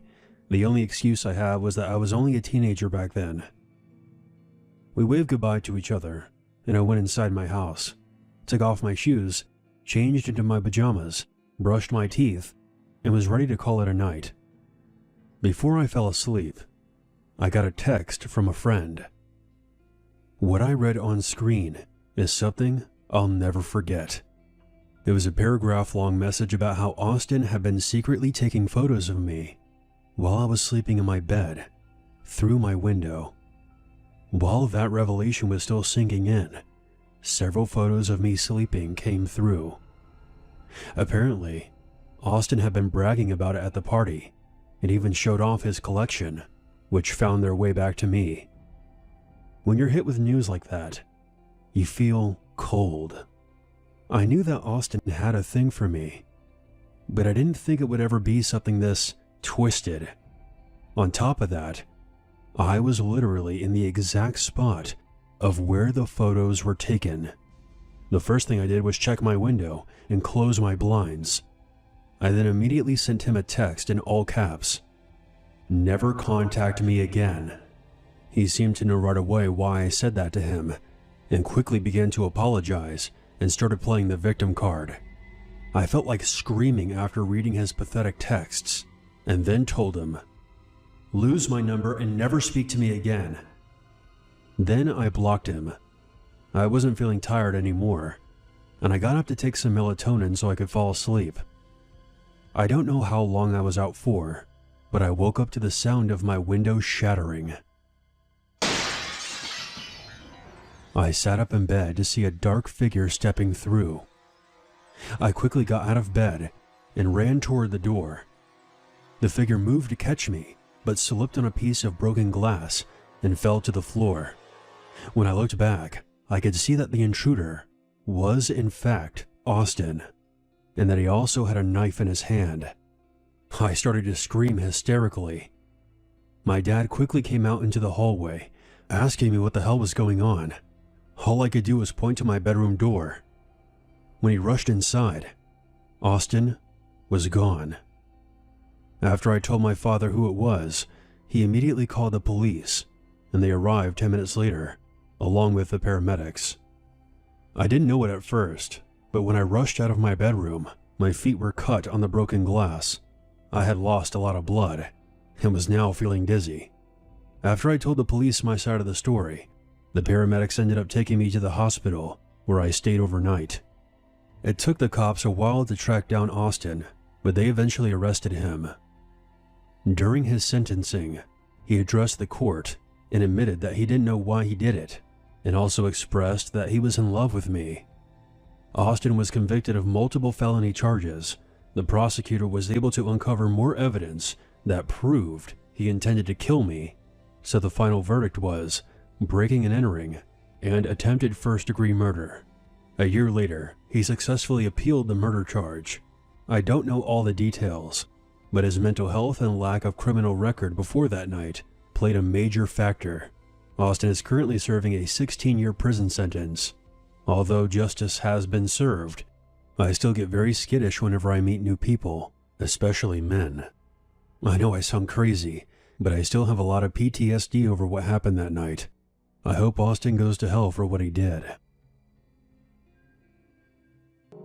My wife passed away over 15 years ago, caused by a drunk driver. After mourning for several long years, I decided that I'd try online dating to get my dating life back up and running. This was in the early 2000s, so the world of online dating was just being introduced. I signed up for Match.com, filled out the usual forms, and chose some photos of myself I thought looked presentable. Within a day, I had matched with a woman with similar interests. She had claimed to be just a little younger than I was, lived in the same town, and while she wasn't a 10 out of 10, she wasn't ugly. Her name was Alexa, and we hit it off well. We started off as online friends, but as time went on, I started to see her something more than a friend. I decided I wanted to meet her, so I grew some balls and asked her out. Alexa, would you be interested in grabbing a drink at, say, the local bar? Alexa replied saying that she'd be happy to. She knew of my family's situation about the passing of my wife, so she was very patient and understanding with me. The local bar is this country-styled pub where everyone in town hangs out. Before social media, the bar is how you knew where everyone was at. It was sort of the spot that only locals knew about. Our town doesn't get many tourists, so everyone pretty much knew each other. The bar is also a major gossip spot. We're a small town, so there are no secrets. Even the state police stop there, as well as truckers and stuff like that. I made a few trucker friends here and there and pretty much got along with everyone. Alexa and I agreed to meet the next day, so I had to make sure I was ready for it. I haven't been on a first date in years, so I was understandably nervous as hell. I got cleaned up, made sure I had enough money, car was cleaned, and the usual pre-date preparations. The bar is only about 5 minutes from my house, so I get there a few minutes early to get situated. When I walk in and look around, Alexa was nowhere to be seen. I assume she must have been running late, so I took that chance to find a table and text her saying that I was here. Everyone in the bar began to stare and make comments on how I was dressed. The server, Gabriella, was a 19-year-old college student who is also the owner's daughter. Remember when I said the bar is a gossip spot? If you want to know what's going on, you ask Gabby. When times were slow at the bar, Gabby would go online and dig up some research about criminals and anything weird that goes on. They even have a bulletin board with pictures of all criminals and local pedophiles. Like I said, small town, no secrets. Gabby comes over to me commenting about the way I was dressed and asked if I was on a hot date.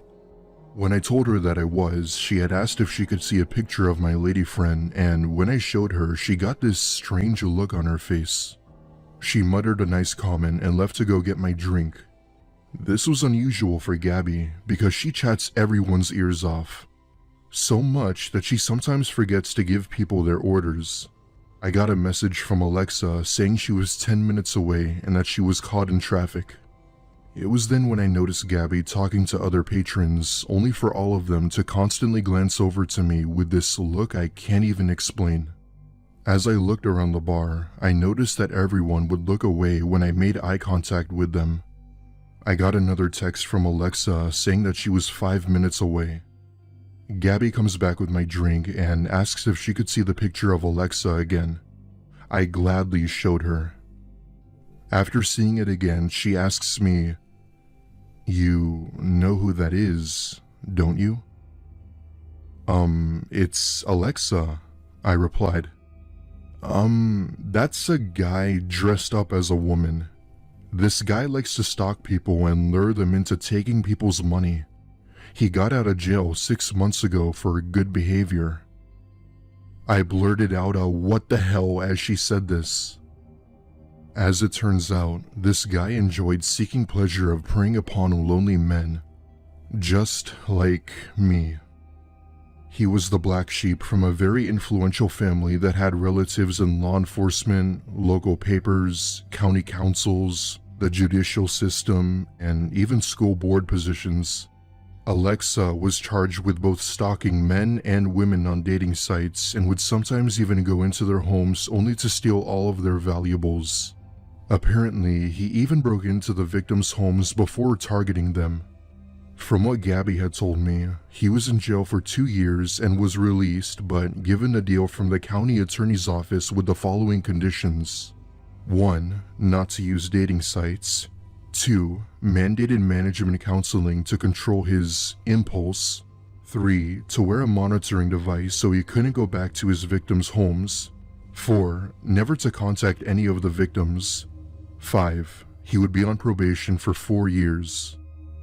Gabby had told me that she had called the police as this guy wasn't supposed to be on any dating sites. The police also requested for me to act calm and natural until they got there. I thought to myself, act calm? How the hell am I supposed to remain calm when this guy is dressed up like, and sounds like, a woman was hitting on me? I was beyond furious. I couldn't even find the right words to use to describe what I was feeling. However, I wanted to keep the peace, so I tried to pull myself together not to erupt into a raging madman. Right then, I received another text from her saying she was parking, and it was at that point where I wanted to go outside and kill the bastard. Gabby had told me that one of the truckers would protect me if things went south. A few seconds later, the door to the bar opened and the woman from Match.com appeared. A dead silence came over the bar. I waved half-heartedly while trying to keep my composure so I wouldn't find myself breaking his jaw. Gabby very formal and politely walks up to Alexa asking if she needed a table. Alexa replies, "Oh, no, there's my date, over there." Just as that was said, 2 county sheriff cars pull in and the Alexa imposter flees running out the door. He didn't get very far though. One of the officers got out and body slammed him to the ground. All the while, Alexa tried convincing the police that he was in fact a woman by faking the female voice I was all too familiar with.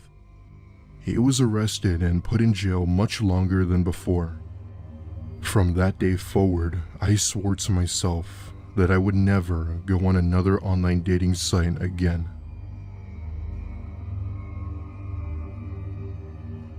I'm a 20-year-old college student, and this recently happened to me a few months ago. My dating life hasn't always been the best, but I've been with a few girls here and there. This was primarily because I didn't have the time to date, as my life was basically revolving around school. I'm currently majoring in engineering, so you could imagine how much schoolwork I was swamped with. Anyway, I had been at my friend's dorm one night who had just introduced me to his new girlfriend. They had apparently met over a dating site called Plenty of Fish, an app I've never heard of. She was nice, but as the night progressed, I started to become jealous of my friend's relationship. My desire to meet someone grew stronger than ever, and so I decided to try out online dating myself. I've never done online dating before, so all of it was new to me. My friend had recommended Plenty of Fish, as it was apparently the most reliable site out there. Just gotta say, paying $30 for a membership on a dating site is outrageous.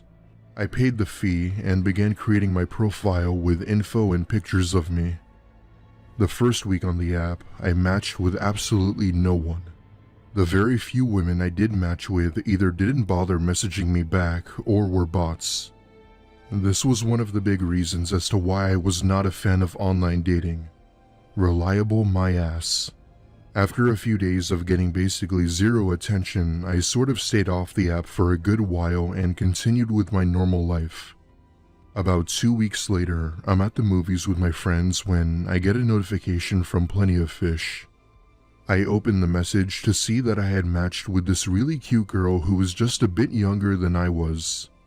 She attended the same university as me and didn't live too far. She had messaged me wanting to know more about me and referred to me as a hunk. Hunk is slang for basically saying someone is attractive or good looking. Being the ecstatic guy I was, I gladly reply and tell her more about myself. My friends make a few comments about her, telling me how I was lucky and how I'd get laid. The usual comments close friends would sort of make. The person I had matched with was named Samantha, and we really seemed to connect. She was a gamer like myself, and we both shared similar interests, which is what made us connect even more. We chatted through the app for a good few days and eventually led to SMS. Nothing was out of the ordinary, just casual talk and the iMessage games we played. However, little did I know that would all change in just one night when Samantha started being sexual with me. Of course, being the hormone-filled young adult I was, I decided to play along. We played it safe by sending photos of us removing our clothing until I eventually sent her a nude. Nothing really happened the rest of the night, but I noticed that she wasn't texting me the next day at all. This was unusual for her, as she's normally very responsive and fast. At one point, I was sitting at my desk studying for my midterm when I received a call from her.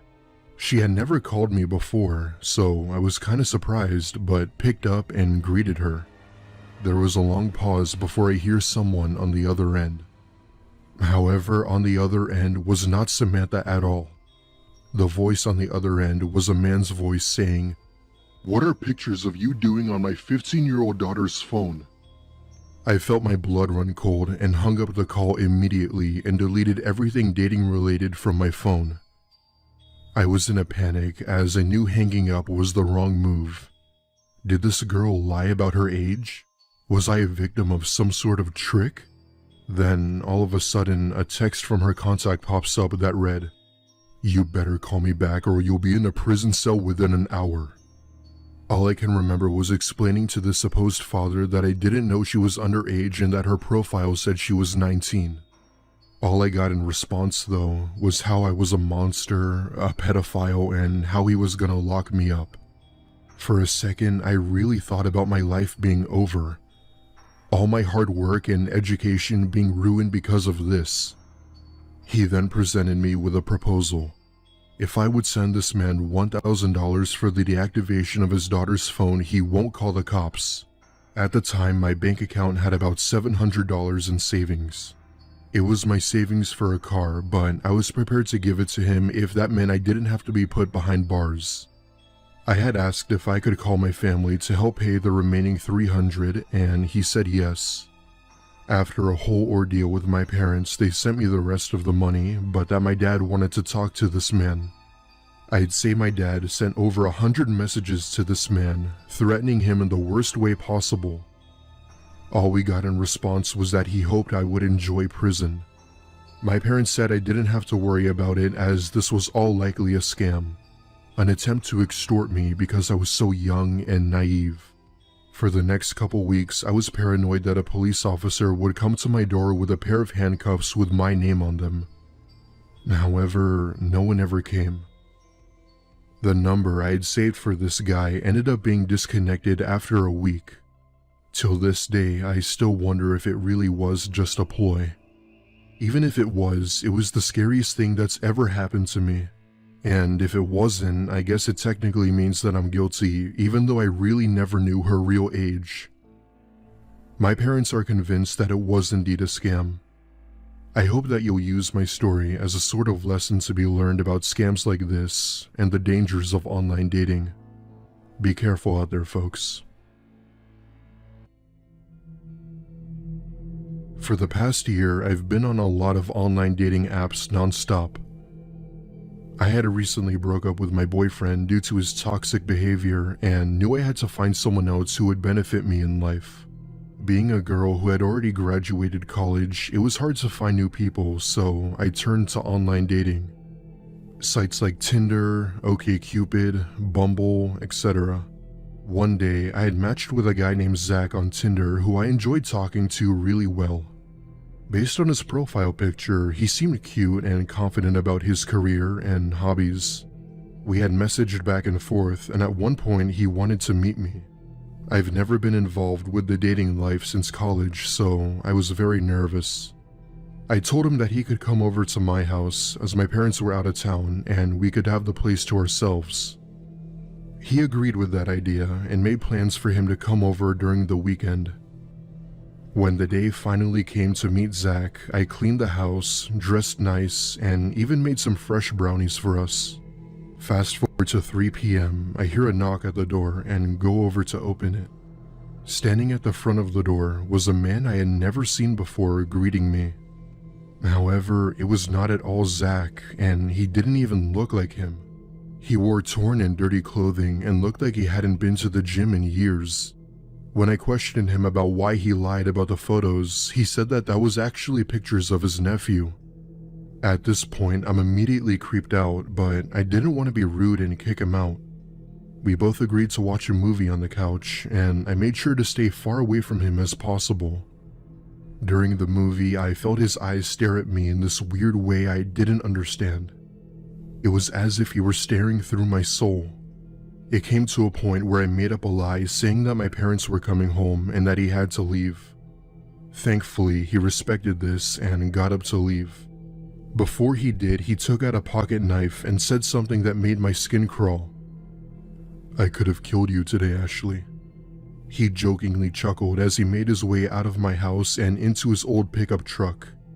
I never heard from Zach again, but this is one of the creepiest moments I've ever experienced.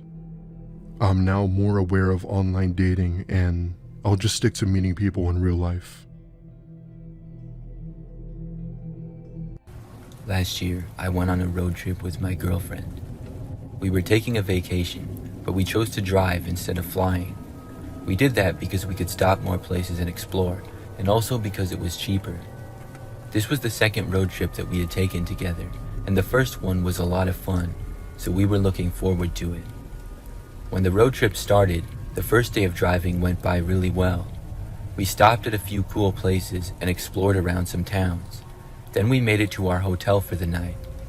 The next day, we got up bright and early in the morning and hit the road. We were hoping to make it all the way to our destination by that night. It was a long day of driving, but overall it was fun. However, we ended up driving sort of late into the night. By about 10 p.m., we still had another hour and a half left. I was driving and I decided to stop at the next gas station because we were running a little low. Plus, I wanted to get a coffee and some snacks, and my girlfriend wanted coffee as well. So at the next exit, I pulled off of the highway that we were on. There was a pretty large truck stop, it appeared, with a gas station and store attached. When I arrived there, I first put more fuel into the car, and then I went and parked next to the store. There were a decent number of other cars and trucks around, and this was clearly a pretty popular place for people to stop. So my girlfriend and I got out of the car and started walking in. I do remember that as we were walking in, a few other people were as well, including a family with a few children a little bit ahead of us. We got inside of the store and first used the restrooms. Then my girlfriend said that she would get the coffee if I wanted to look for some snacks. The store was very large for a truck stop. It had quite a few aisles, and there was a coffee shop type of place attached to it, which is where my girlfriend went. So I started to walk through the snack aisles and think about what I wanted to get. It was a few minutes into that I noticed a man and a child start to walk into the aisle that I was in. The man was a bit larger of a guy who appeared to be in his 40s or so, and the child looked to be about 5 or 6. The man was holding onto the kid's hand, and it seemed as though after they saw me in the aisle, they turned around and walked out. But when I looked at the kid, I remembered seeing him walking into the store with the family ahead of us.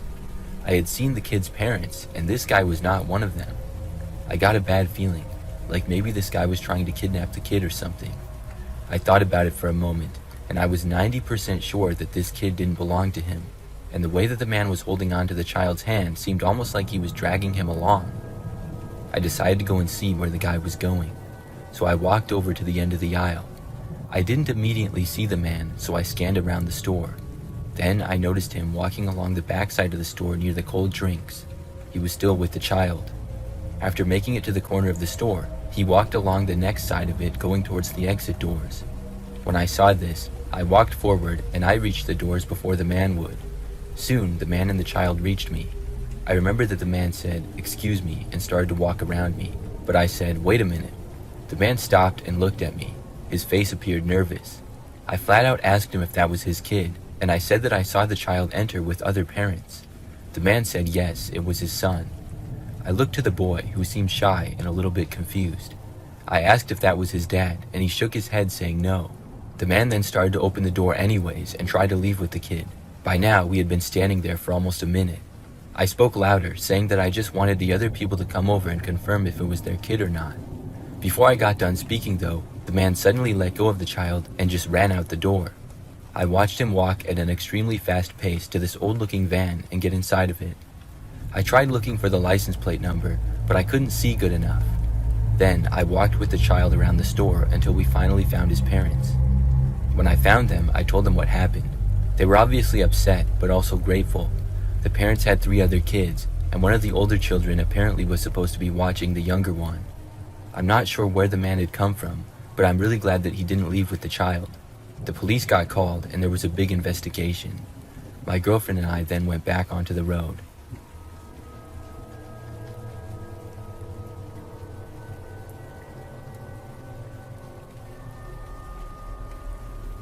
A couple of years ago, I took a road trip all by myself out to California. One of my good friends moved out there, and I had never been there before, so I wanted to visit and also see some cool places in California and experience it. I was going to drive there in about 2 days. On the first day, I drove from sun up to sundown and even past that. I stopped a few times for food and stuff, but for the most part, I drove the whole time. I had booked a hotel online, and I had the address of it on my phone. By the time that I was about 30 minutes out from the hotel, it was probably about 10:30 p.m. I knew that I was going to be taking an exit up ahead in like 20 miles or so. As some more time went by, I felt like the exit should be approaching. I looked at my phone to see how close it was, and just as I looked at it, I saw the phone turn off like it had died. I tried turning it back on, but I realized that it was in fact dead. I had a car charger, but it had been having some problems recently at the time. It was one of those old chargers that sometimes it randomly wouldn't work, or you would have to mess around with it a while before it worked. So I got the charger and tried plugging it into the phone and turning it on, but nothing happened. I kept driving and saw some exits coming up. I just guessed that these were the ones that I was supposed to take. I didn't know for sure, but I was hoping that I would be correct. Maybe if I drove down the exit, I would see the hotel or a sign for it or something. So I took the exit and went to the right. I passed by an old gas station, but that was about it. As I continued to drive down this road, things were much quieter there. The roads didn't have any other cars on them at all. I drove along the road for probably 2 or 3 miles. At that point, I realized that I didn't really know where I was going, and I had probably taken the wrong exit. I wanted to figure it out though, so I pulled over to the side of the road that I was on. Then I took the charger and tried to figure out what was wrong. I unplugged it, plugged it back in, and started moving it around, trying to get it to work. I sat there in my car for a few minutes trying everything I could to get the charger to charge my phone, but nothing seemed to do it. It seemed as though that charger had finally bit the dust for good. I realized that I would have to buy a new one, but still, I had to get to the hotel and I didn't even know where it was. I remember I looked up though, and suddenly I saw headlights that a car had pulled over to the side of the road behind me. It was several car lengths back, and at first I thought that maybe it was police, but looking at the headlights, it didn't really seem like a police car. Plus, there were no flashing red and blue lights, just normal headlights. I waited for a minute or two to see if anybody would get out or something. They didn't though. Then I decided to merge back onto this quiet road. There were literally no other cars around, just us 2 cars pulled over on the side of the road right here. It was really strange. I didn't know why this person had pulled over, and on both sides of the road it was just wildland and woods. So I put my car in drive and slowly went back out onto the road. When I did, I noticed that almost immediately after me, the car behind me did the same. This gave me a bad feeling.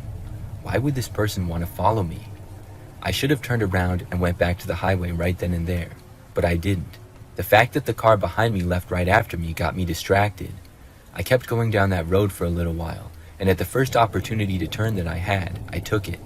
I wanted to see what the car would do behind me. When I turned, the car did as well. Now I was really worried.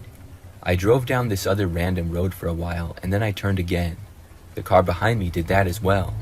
I really wanted to get away from it. This road was even more secluded though. There were no streetlights, and the only visibility was coming from my headlights and the ones of the car following me.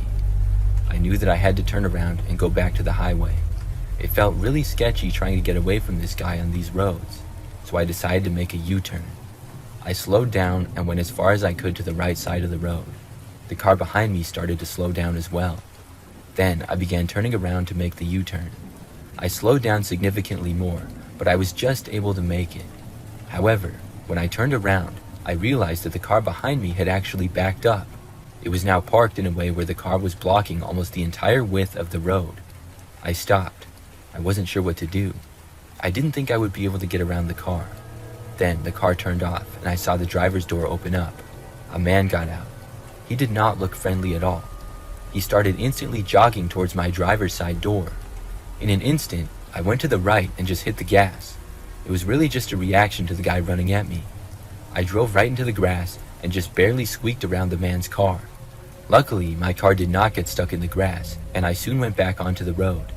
I saw the guy was running back for his car, so I went faster, and as soon as I made it to the next turn, I took it. Then I took this other road that was right off of that one. I knew the guy would be coming for me, but at the moment I could not see him. So I went down that road a little ways, and then I pulled over and turned my lights off.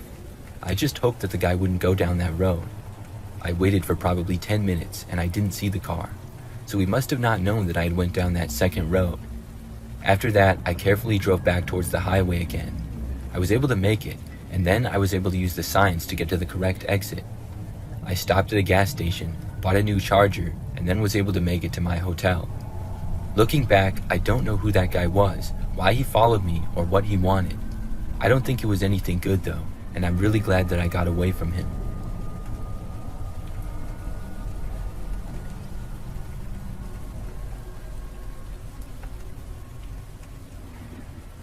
I'm a female, and I went to a college that was really far away from where I was from.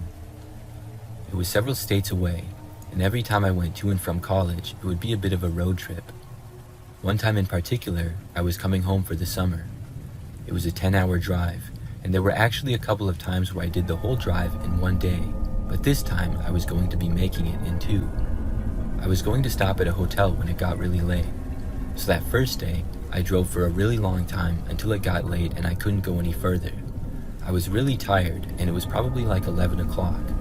I was still a good 4 hours or so from home, so I decided to stop for some sleep. First though, I went to a gas station. It was a larger one that was probably very common for people on road trips to stop at. There were quite a few trucks parked in the back for the night. I had to use the restroom, so I parked and got out, then went inside of the store. There were a few other people inside, probably on road trips like me. I remember that after using the bathroom, I got an energy drink, and I saw that there was just one person working at the registers. There was a line of a few people waiting to check out. So I got in line, and then I remembered that this one guy got in line behind me. When he did, he tapped me on the shoulder and started talking to me. The guy had sort of long hair, was wearing a hat, and kind of had a gruff look to him.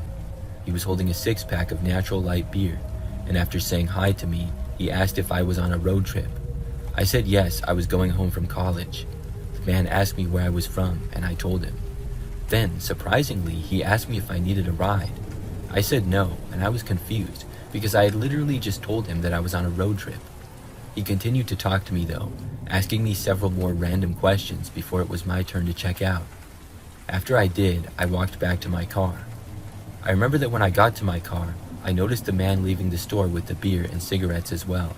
He walked to this blue, really rusty old pickup truck that was parked sort of far away from my car. I then started up my car to leave, but realized that I was sort of low on gas, so I decided to fill up now so I wouldn't have to do it in the morning. I backed up to an open gas pump and then fueled my car. Afterwards, I drove to a nearby motel. It was just this cheap motel, and it was a pretty short ways down the street. I arrived, checked in, and then got my room key and went to my room and got ready for bed. I remember that right before going to sleep, I decided to check out the front window. It was one of those motels that just has a sidewalk in front of the rooms and then the parking lot is right there. The window was completely covered, but when I moved the cover and I looked out, I saw the rusty blue truck. It was parked just in the parking lot in front of my room. Then I noticed that the same guy was in the driver's seat of it. Maybe this was just a coincidence, but it seemed a little bit strange. I went away from the window, got in bed, and then tried falling asleep. I was pretty tired and was able to fall asleep pretty quickly. But sometime in the night, I woke up. I just remembered that after I opened my eyes, the first thing I noticed was the sound of somebody trying to open the door to my room. I was suddenly wide awake. The person tried the door a few times and then stopped. After not hearing anything for a few moments, I got up and went over to the door. I looked through the peephole but saw nothing. But I did hear a car door closing a distance away in the parking lot, so I went over and looked out of the window. When I did, I saw that nobody was at the door anymore. Then I looked to the blue truck and saw that the man was inside of it and in the driver's seat. That had to have been him. If he had a room here, why wouldn't he be in it? I went over to the phone in the motel room and I called the front desk, but nobody answered. I was considering calling the police. I went over to the bed and sat down, trying to relax. It was about 1 o'clock in the morning by now. After laying down and going on my phone a little bit, I was starting to feel better. Then, suddenly, I heard a knock at the door. Once again, I was instantly on edge. I listened, and after a few moments, whoever was there knocked again. I quietly got up and walked over to the door. After looking through the peephole, I saw the same man was there. Then I went back over to the bed and called the police. I told them what was going on. After I was told they were on the way, I hadn't heard the knocking or anything in a few minutes. I went back over to the window and looked out. The man was still there and still inside of his truck. Then I just had to wait for police. I kept watching out the window the entire time. After about 5 minutes or so, I saw a police car entering the parking lot. Right when it did, the truck that the man was in started up and began to drive away. The police car noticed this and put on its flashing lights. They both then drove out of my sight. However, about 10 minutes later, another police officer showed up and knocked on my door. He told me that the police had pursued the rusty truck and stopped it. The man was arrested for drunk driving as well as having other drugs in the car. He denied trying to enter my room, but admitted to knocking on the door. I was just glad that he was off the streets for the night. The next morning, I was able to make it back home. That was definitely my scariest road trip experience.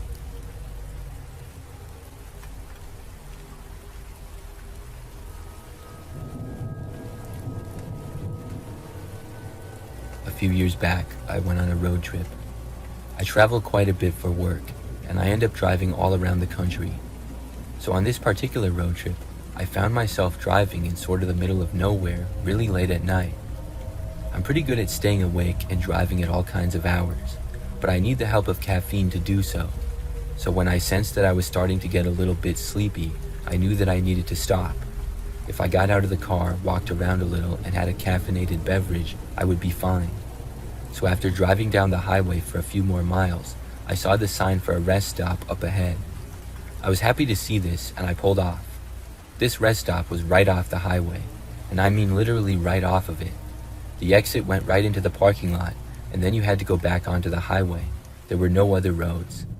There was also a small woods in the area of land between the stop and the highway. When I pulled in, I noticed that there were 0 other cars around. The rest stop building was also fairly small. I parked my car right in front of the building, got out, and looked around. It was really dark, but there was one dim street lamp a little ways away. Around the building was a little bit of open grass, and then woods on basically all sides of it. The cool air outside felt refreshing, and after stretching my legs, I walked inside of the rest stop. It was an older building. Inside, there was a small lobby with a vending machine and some maps. The restrooms were straight ahead, and then to the right, there was what appeared to be an old restaurant. It was one of those small pizza places that you would sometimes see in rest stops or travel centers. But it was now abandoned, and it looked like it had been for several years. It was sort of spooky. After briefly looking around inside, I figured that I would get something from the vending machine. But first, I went into the restroom and used it. While I was in there, I heard footsteps outside in the lobby of the rest stop building. I figured somebody else had stopped. The person did not enter the restroom though. When I came out of the restroom like 30 seconds later, I didn't see anybody. I went over to the vending machine, got a drink, and then casually walked around a little. I looked out the window and then noticed that my car was still the only one in the entire parking lot. This was strange. I was sure that I heard somebody else inside the building, but where would they have come from? I walked over to the abandoned restaurant, and when I did, I thought I saw somebody moving quickly behind the old counter. It was really dark over there, so I didn't see well. But if somebody was over there and seemingly hiding, I didn't want to get involved. I decided at that point to just leave. So I turned and I started walking for the doors. When I was almost there though, I heard footsteps behind me, like whoever was back there was now leaving as well. After I got out of the doors and was approaching my car, I heard the person leave as well, and they seemed to be moving quickly. I stopped and turned around to look at them. It was a man. He was pretty thin, but kind of tall. He was really creepy looking and had long stringy hair. The guy was headed right towards me and approaching in a really aggressive way. I wouldn't be able to get inside my car on time before he reached me, so I decided to just run. I turned and I just sprinted through the parking lot. I ran all the way to the other side. At first, the guy started chasing after me, but he soon stopped. When I got to the far end of the parking lot, I turned around and I looked. The man was standing right next to my car. I couldn't go back to it. I kept walking, and then I went into the grass. Then I entered the woods. I just wanted to get out of the guy's view. After walking through the thick woods for a little while, I called 911. After speaking with the operator, I told them my location and what was going on. Then I waited. I could not see the guy from where I was because I was that deep in the woods. Finally, I could sort of see flashing red and blue lights. I came out from the woods and I saw a police car next to my car. An officer left his vehicle and started walking behind the building. After a while, he came back over to me. He said that when he got there, he thought he saw somebody running behind the building. He went back there though and couldn't find the person. He figured they were deep in the woods by then. I talked to him about the situation.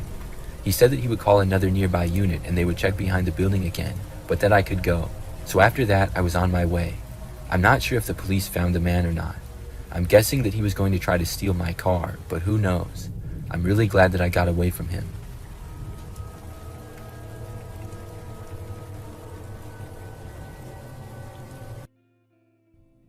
Me and my best friend at the time, we came from some pretty abusive home lives. As such, we often sought refuge in the woods near our neighborhood. We did this because, during the day, we would be free of our abusers and adults brushed this off as kids being kids. But on a particularly bad night, my drunk father invited his motorcycle gang over who were all terrible drunks themselves. They kept coming into my room trying to find me, but I hid away in my hamper, buried under my dirty clothes until they seemed to have given up or gotten too drunk to care. And quietly, after about an hour, I came out of the hamper and snuck out of my back window. We lived in a slab ranch-style house, and my back window went into our backyard, which was unlit and sealed with the exception of a small gate that was blocked by their bikes. I snuck over to the back fence, picked a corner, and climbed over it, tossing myself to the other side. The neighbor behind us watched me cut through his backyard, as he had many times, and let me be. We lived in a village, so everybody sort of knew about my dad, but would never do anything about it. Anyway, I ran to my best friend's house, a mere 2 blocks away, but when I arrived and tapped on her window, her own abusive parents were asleep. Since I couldn't come in and she didn't want me to be outside alone, she climbed out of her window, and the 2 of us walked to the woods. We settled next to a water reservoir meant to store rainwater in case of flooding, and we sat on the hill far from the road's view. She pulled out some snacks that she had brought with her, and we began conversing as 2 teenagers do about this and that. It was about 20 minutes later or so that we heard shuffling from inside of the reservoir. At first, we thought maybe a deer had jumped the chain link fence. Rare, but possible. So we just sort of tried to ignore it. But then it got louder. It was also unusual movement, like a dragging almost, or a scraping sound against the brush. Though these woods were usually empty, especially near the reservoir where we were, save for typical animals, we became concerned that maybe there was another human around out to spook us, or worse. We slowly gathered up our snacks and we moved on from sitting to a sort of crouched position. Once we stood up, we could see, though, what looked like a woman laying against the side of the reservoir's wall, which had a steep incline made of brush and thin twiggy sort of trees. My friend and I became a little bit concerned at that. The state of her clothes, a light-colored dress, had tears and dirt everywhere. She herself looked absolutely soaked, despite it not having rained in months, which is typical for mid-November in my state. Are you okay? My friend asked in her direction. Do you need help? I asked after a little bit of silence. Nothing. The woman didn't move, didn't say anything, and for a moment, we didn't know what to do. It honestly looked like she needed help, so we didn't want to just leave, but, who would we go to? Would she be here if we found help and came back anyway? My best friend and I began to whisper possible options to each other when the shuffling crawl resumed. We turned and looked at the woman's direction, but she wasn't crawling anymore. Instead, she was now sprinting towards us. She was going fast enough that the long disheveled hair that had been obscuring her face moved behind her, and her dark, swollen face was now visible. She had blue lips, white, milky eyes, and began to screech all of a sudden.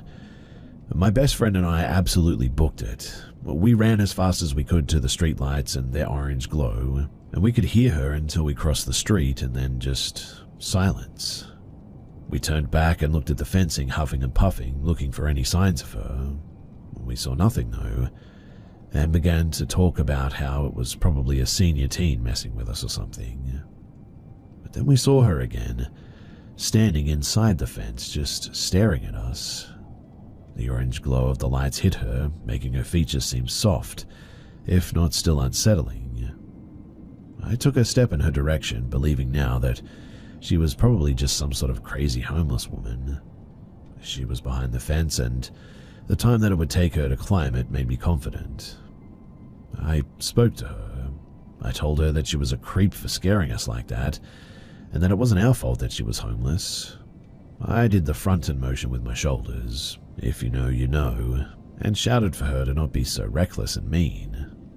This must have made her angry too, as a part of me knew that it probably would have, but she started to rush the fence again. It was a tall fence, so I knew that we could duck through some yards to safety before she hit the ground on the other side. I watched her, though, daring her, but she got to the fence and didn't climb it. Instead, she moved through the chain link fence as if it wasn't even there. At that, my best friend grabbed me and we started booking it back towards her house as fast as our legs would carry us. We heard one shout from the woman, a blood-curdling scream, but it sounded like it was fading in the distance, and soon she was gone. We never went back to the reservoir spot after that, and we only ever returned to the woods during the day. After that, the paths and the trails, they just no longer felt safe, and everything had a weird stillness or quiet about it. But we no longer heard birds or bugs, and it never felt safe there again. We were 16 at the time that this happened, and I've long since moved from that village. I went off to college, in fact, living in a suburb and then to a large city, and I'm actually packing up to move out of state entirely. The house that I'm leaving is near a lake, and packing up my life has meant keeping some odd hours. And for the first time in, well, years, I found myself up at night and moving boxes into the garage. I stopped and I took a look at the lake on my way back to the house, but I froze because I could have sworn that I saw that same woman crawling on her belly, dragging herself up the side of the lake through the mud that sat on the edge. In an instant, she was gone, and I don't know what I saw, but it was creepy enough that I rushed back into the house instantly. I'm not sure what this means, but my aunt is coming to sage the house and our things after this. She's also insisting on doing it for our new place before we move anything in. And, to be honest, I think I'm going to let her. I wanted to tell my best friend about all of this, but unfortunately she passed away a few years ago, and, well, that's another story entirely. This happened in the late summer of 2014, but I remember it clearly, even 10 years later. In the fall of the previous year, I moved into an apartment with my boyfriend at the time. I was freshly 18 and he was 22. He was a socially inept groomer, but let's call him Mike. Mike was always emotionally distant and strange. We had many shared interests, but he refused to let me have friends, make new friends, or just go out and enjoy life in the city. I'd invite him to concerts for bands that he liked, and he'd decline. I'd offer to introduce him to my friends. He'd decline. I'd go out to a show with my friends or go hang out with my friends, and he'd send me a Word document, a deranged poetic slight describing every single fault of mine that he could discern. One time I smoked a little bit of pot, and he compared me to Medea killing her children. When I say poetic, I mean poetic too, and when I say deranged, I mean deranged. Naturally, we broke up too. A friend of mine found him on a dating website, and, well, that was that. My parents helped me lug his stuff into a truck and took him and all of his stuff to his parents' house. Done deal. I kept the apartment and I tried to settle back in. It was fine. I enjoyed my alone time and was free to have friends visit. Honestly, it seemed pretty ideal. Upon falling asleep on my second night alone, I was quickly woken up by a knock on my door, though. I checked the time, maybe 3 or 4 in the morning, and I mean, to heck with that, no thanks. So I tried to drift off again, but the knocking happened again, more rapidly, more aggressively. I kept ignoring it, though. I didn't have that many friends, and the friends that I did have wouldn't be hanging on my door at 3 a.m. And eventually, that banging stopped. I enjoyed my next few days. I went out with friends, I had some drinks, came home alone, and I went to sleep. 4 a.m. again, and there's that banging. But this time, also some rattling. When I heard that, I realized that the guy was clearly trying to open the door. Luckily, this building was old and disgusting. Landlord paint jobs, roaches, and no AC, but what it did have was 2 deadbolts and a door chain, so I felt more curious than scared, I suppose. I took a look through the peephole and I saw a blonde man. He didn't look like a junkie or a weirdo, but I also didn't recognize him. And no, it wasn't Mike. He was dark-haired and would have written a poem before he tried to break down a door, but feeling young, stupid, and for whatever reason, safe enough to sleep, I just go back and I fall asleep. But this keeps happening. Every single night I go to sleep. Every single night he would knock. He bangs and slams at the door. He jiggles the doorknob left and right. He yanks at the doorknob. He flies into the door with the weight of his entire body. But he never talks. And for some reason, I never called the cops too. I think I was in my ACAB era, I don't know, but it went on for about a week, but I do call my friend Pete eventually. Pete and I hung out for the day. Maybe a bit of context here too is that Pete, he looked like the sniper in Saving Private Ryan. Skinny, bony, oddly serious. Pete couldn't hurt a fly, but he had a weird ghoulish face that made it seem as though he could. So we waited and waited. We plotted and we constructed a plan. Speaking in whispers, we waited into the night. 12, 1 o'clock, 2 o'clock, then 3. And sure enough, there was knocking at the door. Go time. Out the peephole, we see the blonde man. What a surprise, right? He continues to knock, smash and bang on the door. With the chain lock on, we undid the 2 deadbolts. The knocking paused. We flick open the doorknob and, with a knife in each of our hands, scream at him. We stabbed stupid IKEA kitchen knives through the gap. We yell, "We're going to kill you, come back here and we're going to cut you," and we swish the blades around like pirates who are only allowed to carry butter knives. The blonde man, he sort of stumbles back and jogs down the hall. Pete and I laugh it off, and to my surprise, the blonde man never returned. All it took was matching his crazy, I suppose, but I will never know why he targeted me, or why he was so insistent in getting into my apartment of all places.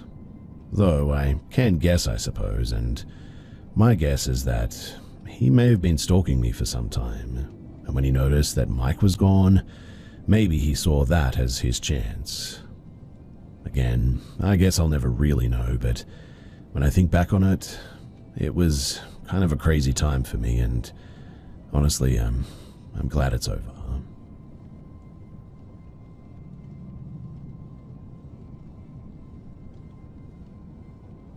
When I was 7, my family, mum and 2 older brothers, 13 and 15, moved house. We moved to a street that was built on old tram tracks from around the 1900s. The line of terrace properties themselves were fairly new, but when we moved in, they were only around 15 years old max. All of the properties have a rear garden that was divided by a meter-tall wooden fence. Each garden has a shared rear wall that is 7 foot tall and made of concrete. This wall separates the properties from the grounds of the local park. So as a kid, I kept myself pretty much entertained all the time. The age gap between my brothers and I at that age was enough to be left out of most things, and my parents were recently divorced. So, I would make up games and act out imaginary scenes. It was not uncommon to find me playing off by myself in the back garden. We had pet rabbits that lived in a hutch that was up against the back wall mentioned earlier. Being the curious child that I was, I used to like to sort of stand on the hutch and look over the wall into the park and people watch. I remember it being a warm night, and the sun was setting a bit later in the day. I don't remember the time exactly, but with the way the daylight plays in my memory, it must have been around 7 p.m. I was out in the garden, people watching from my rabbit hutch vantage point, when I had the sudden urge to look over my right shoulder. With the way my house is laid out, the kitchen is at the rear of the house. If I were to enter the house, I'd open and walk through that kitchen. My neighbor's house, which would be on my right side as I looked back, is a bit different. Their sitting room is at the rear instead. So I look over my right shoulder and my neighbor's back door is open. There are no lights on, so it's dark in the sitting room and I can't really make anything out. But I know that they have a sofa facing out and it would be where I was looking. That's when I see what look like two red dots, spaced apart, and not changing distance from one another, floating in the middle of this black room. I remember squinting, trying to figure out, what am I seeing? I kid you not as well. These two dots move in a smooth arc to the right and upwards, as if they were eyes on a face of someone standing up from the sofa. As they move, they seem to get a bit closer to the door, and I could make really nothing out except for, well, a dark silhouette. I freak out at that, and I run back inside, all the way to the front of the house where our sitting room is located, to tell my mum. She assures me that it's nothing, and so I head back outside.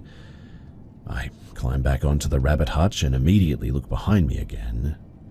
The figure with its red eyes is now standing in the doorway of their house, looking out into the garden.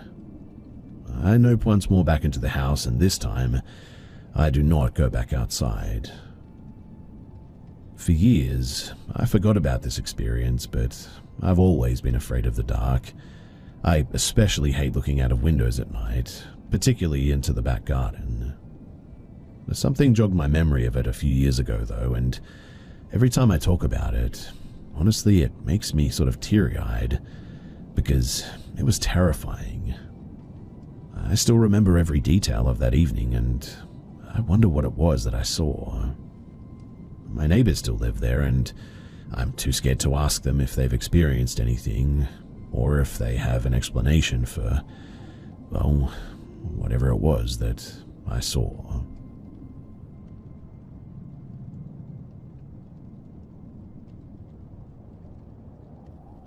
At first, I was always too scared to tell anyone this story, and then when I did tell people, they always laughed at me. I really have no reason to make this up. I wasn't on drugs, and no, I'm not psychotic or anything. Back in the fall of 2017, I started my freshman year at Michigan State University. There's a trail behind some dorms, collectively called River Trail dorms because of their proximity to the Red Cedar River and the woods.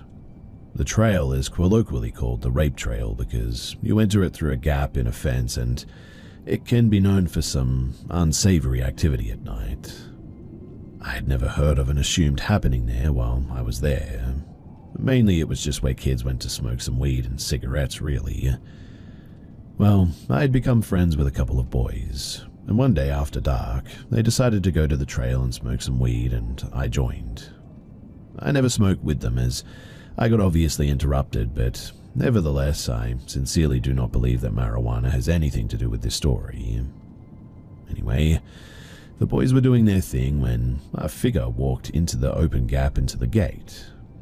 We were at least 50 feet from this gap and the only people on the trail. It was probably close to 10 p.m. and besides the moon, the only lighting came big parking lot lights close to the gate opening. At first, the boys I was with said that the figure resembled a Korean international student that they knew. I had never met him, so I relaxed a little, thinking everything was fine and this person was a friend. Well, they're calling out his name, but he never looks over at us, and he goes off the trail path into the sticks and leaves, but it doesn't make a sound. They're still calling for him, and I'm confused why he's acting so bizarre. I can sense the boys tensing up at this stage too. This is the only way that I can describe what happened next, but the boy morphed into a very tall, at least 7 feet, completely pitch black, featureless, clothless, not even human figure. It was human-shaped, I suppose, extremely skinny, but reflected no light and seemed almost two-dimensional. The figure looked at us dead on, though it was maybe 50 feet away. It moved toward us effortlessly in about 2 strides like it was floating. It came up to us almost head-on and still had no features, no eyes, no nose, no mouth, just all black. Then, when it was so close that I could almost touch it, it morphed into the international student, back down to a probably 5'6" human male. The boys were extremely apprehensive and feigned normalcy, but were probably just playing it cool. I asked him questions and he lit a cigarette, but I can't recall him speaking or answering anything, just sitting there, smoking. We eventually excused ourselves and pretty much ran back to our dorm. I was not the first person to speak. It was my friend who asked, "Did we just see Slender Man?" I said yes, and let's not talk about it anymore. The other kid was speechless and said nothing, and really, we never spoke about it ever again. Eventually, we all drifted apart within the semester, and I haven't spoken with them since 2018. I truly thought that this was the end, that I was going to die that night. To this day, I have never been more terrified too. It was to the point that I almost don't fear humans at all, and the only thing that makes me scared is paranormal stuff now. I don't go into the woods very much anymore too, only ever in broad daylight, and even then not so much. I have a deep respect for nature, and I know that the woods are just not my territory, especially at night. I still have no idea what you would categorize this as. I mean, I've called it a skinwalker, but I'm really not sure that that's accurate at all. Obviously, Slender Man isn't real, but minus the suit, it was kind of dead on, to be honest. I don't know. If people could provide more information, then I would like to learn more, and I can't be the only one who has ever seen something like this.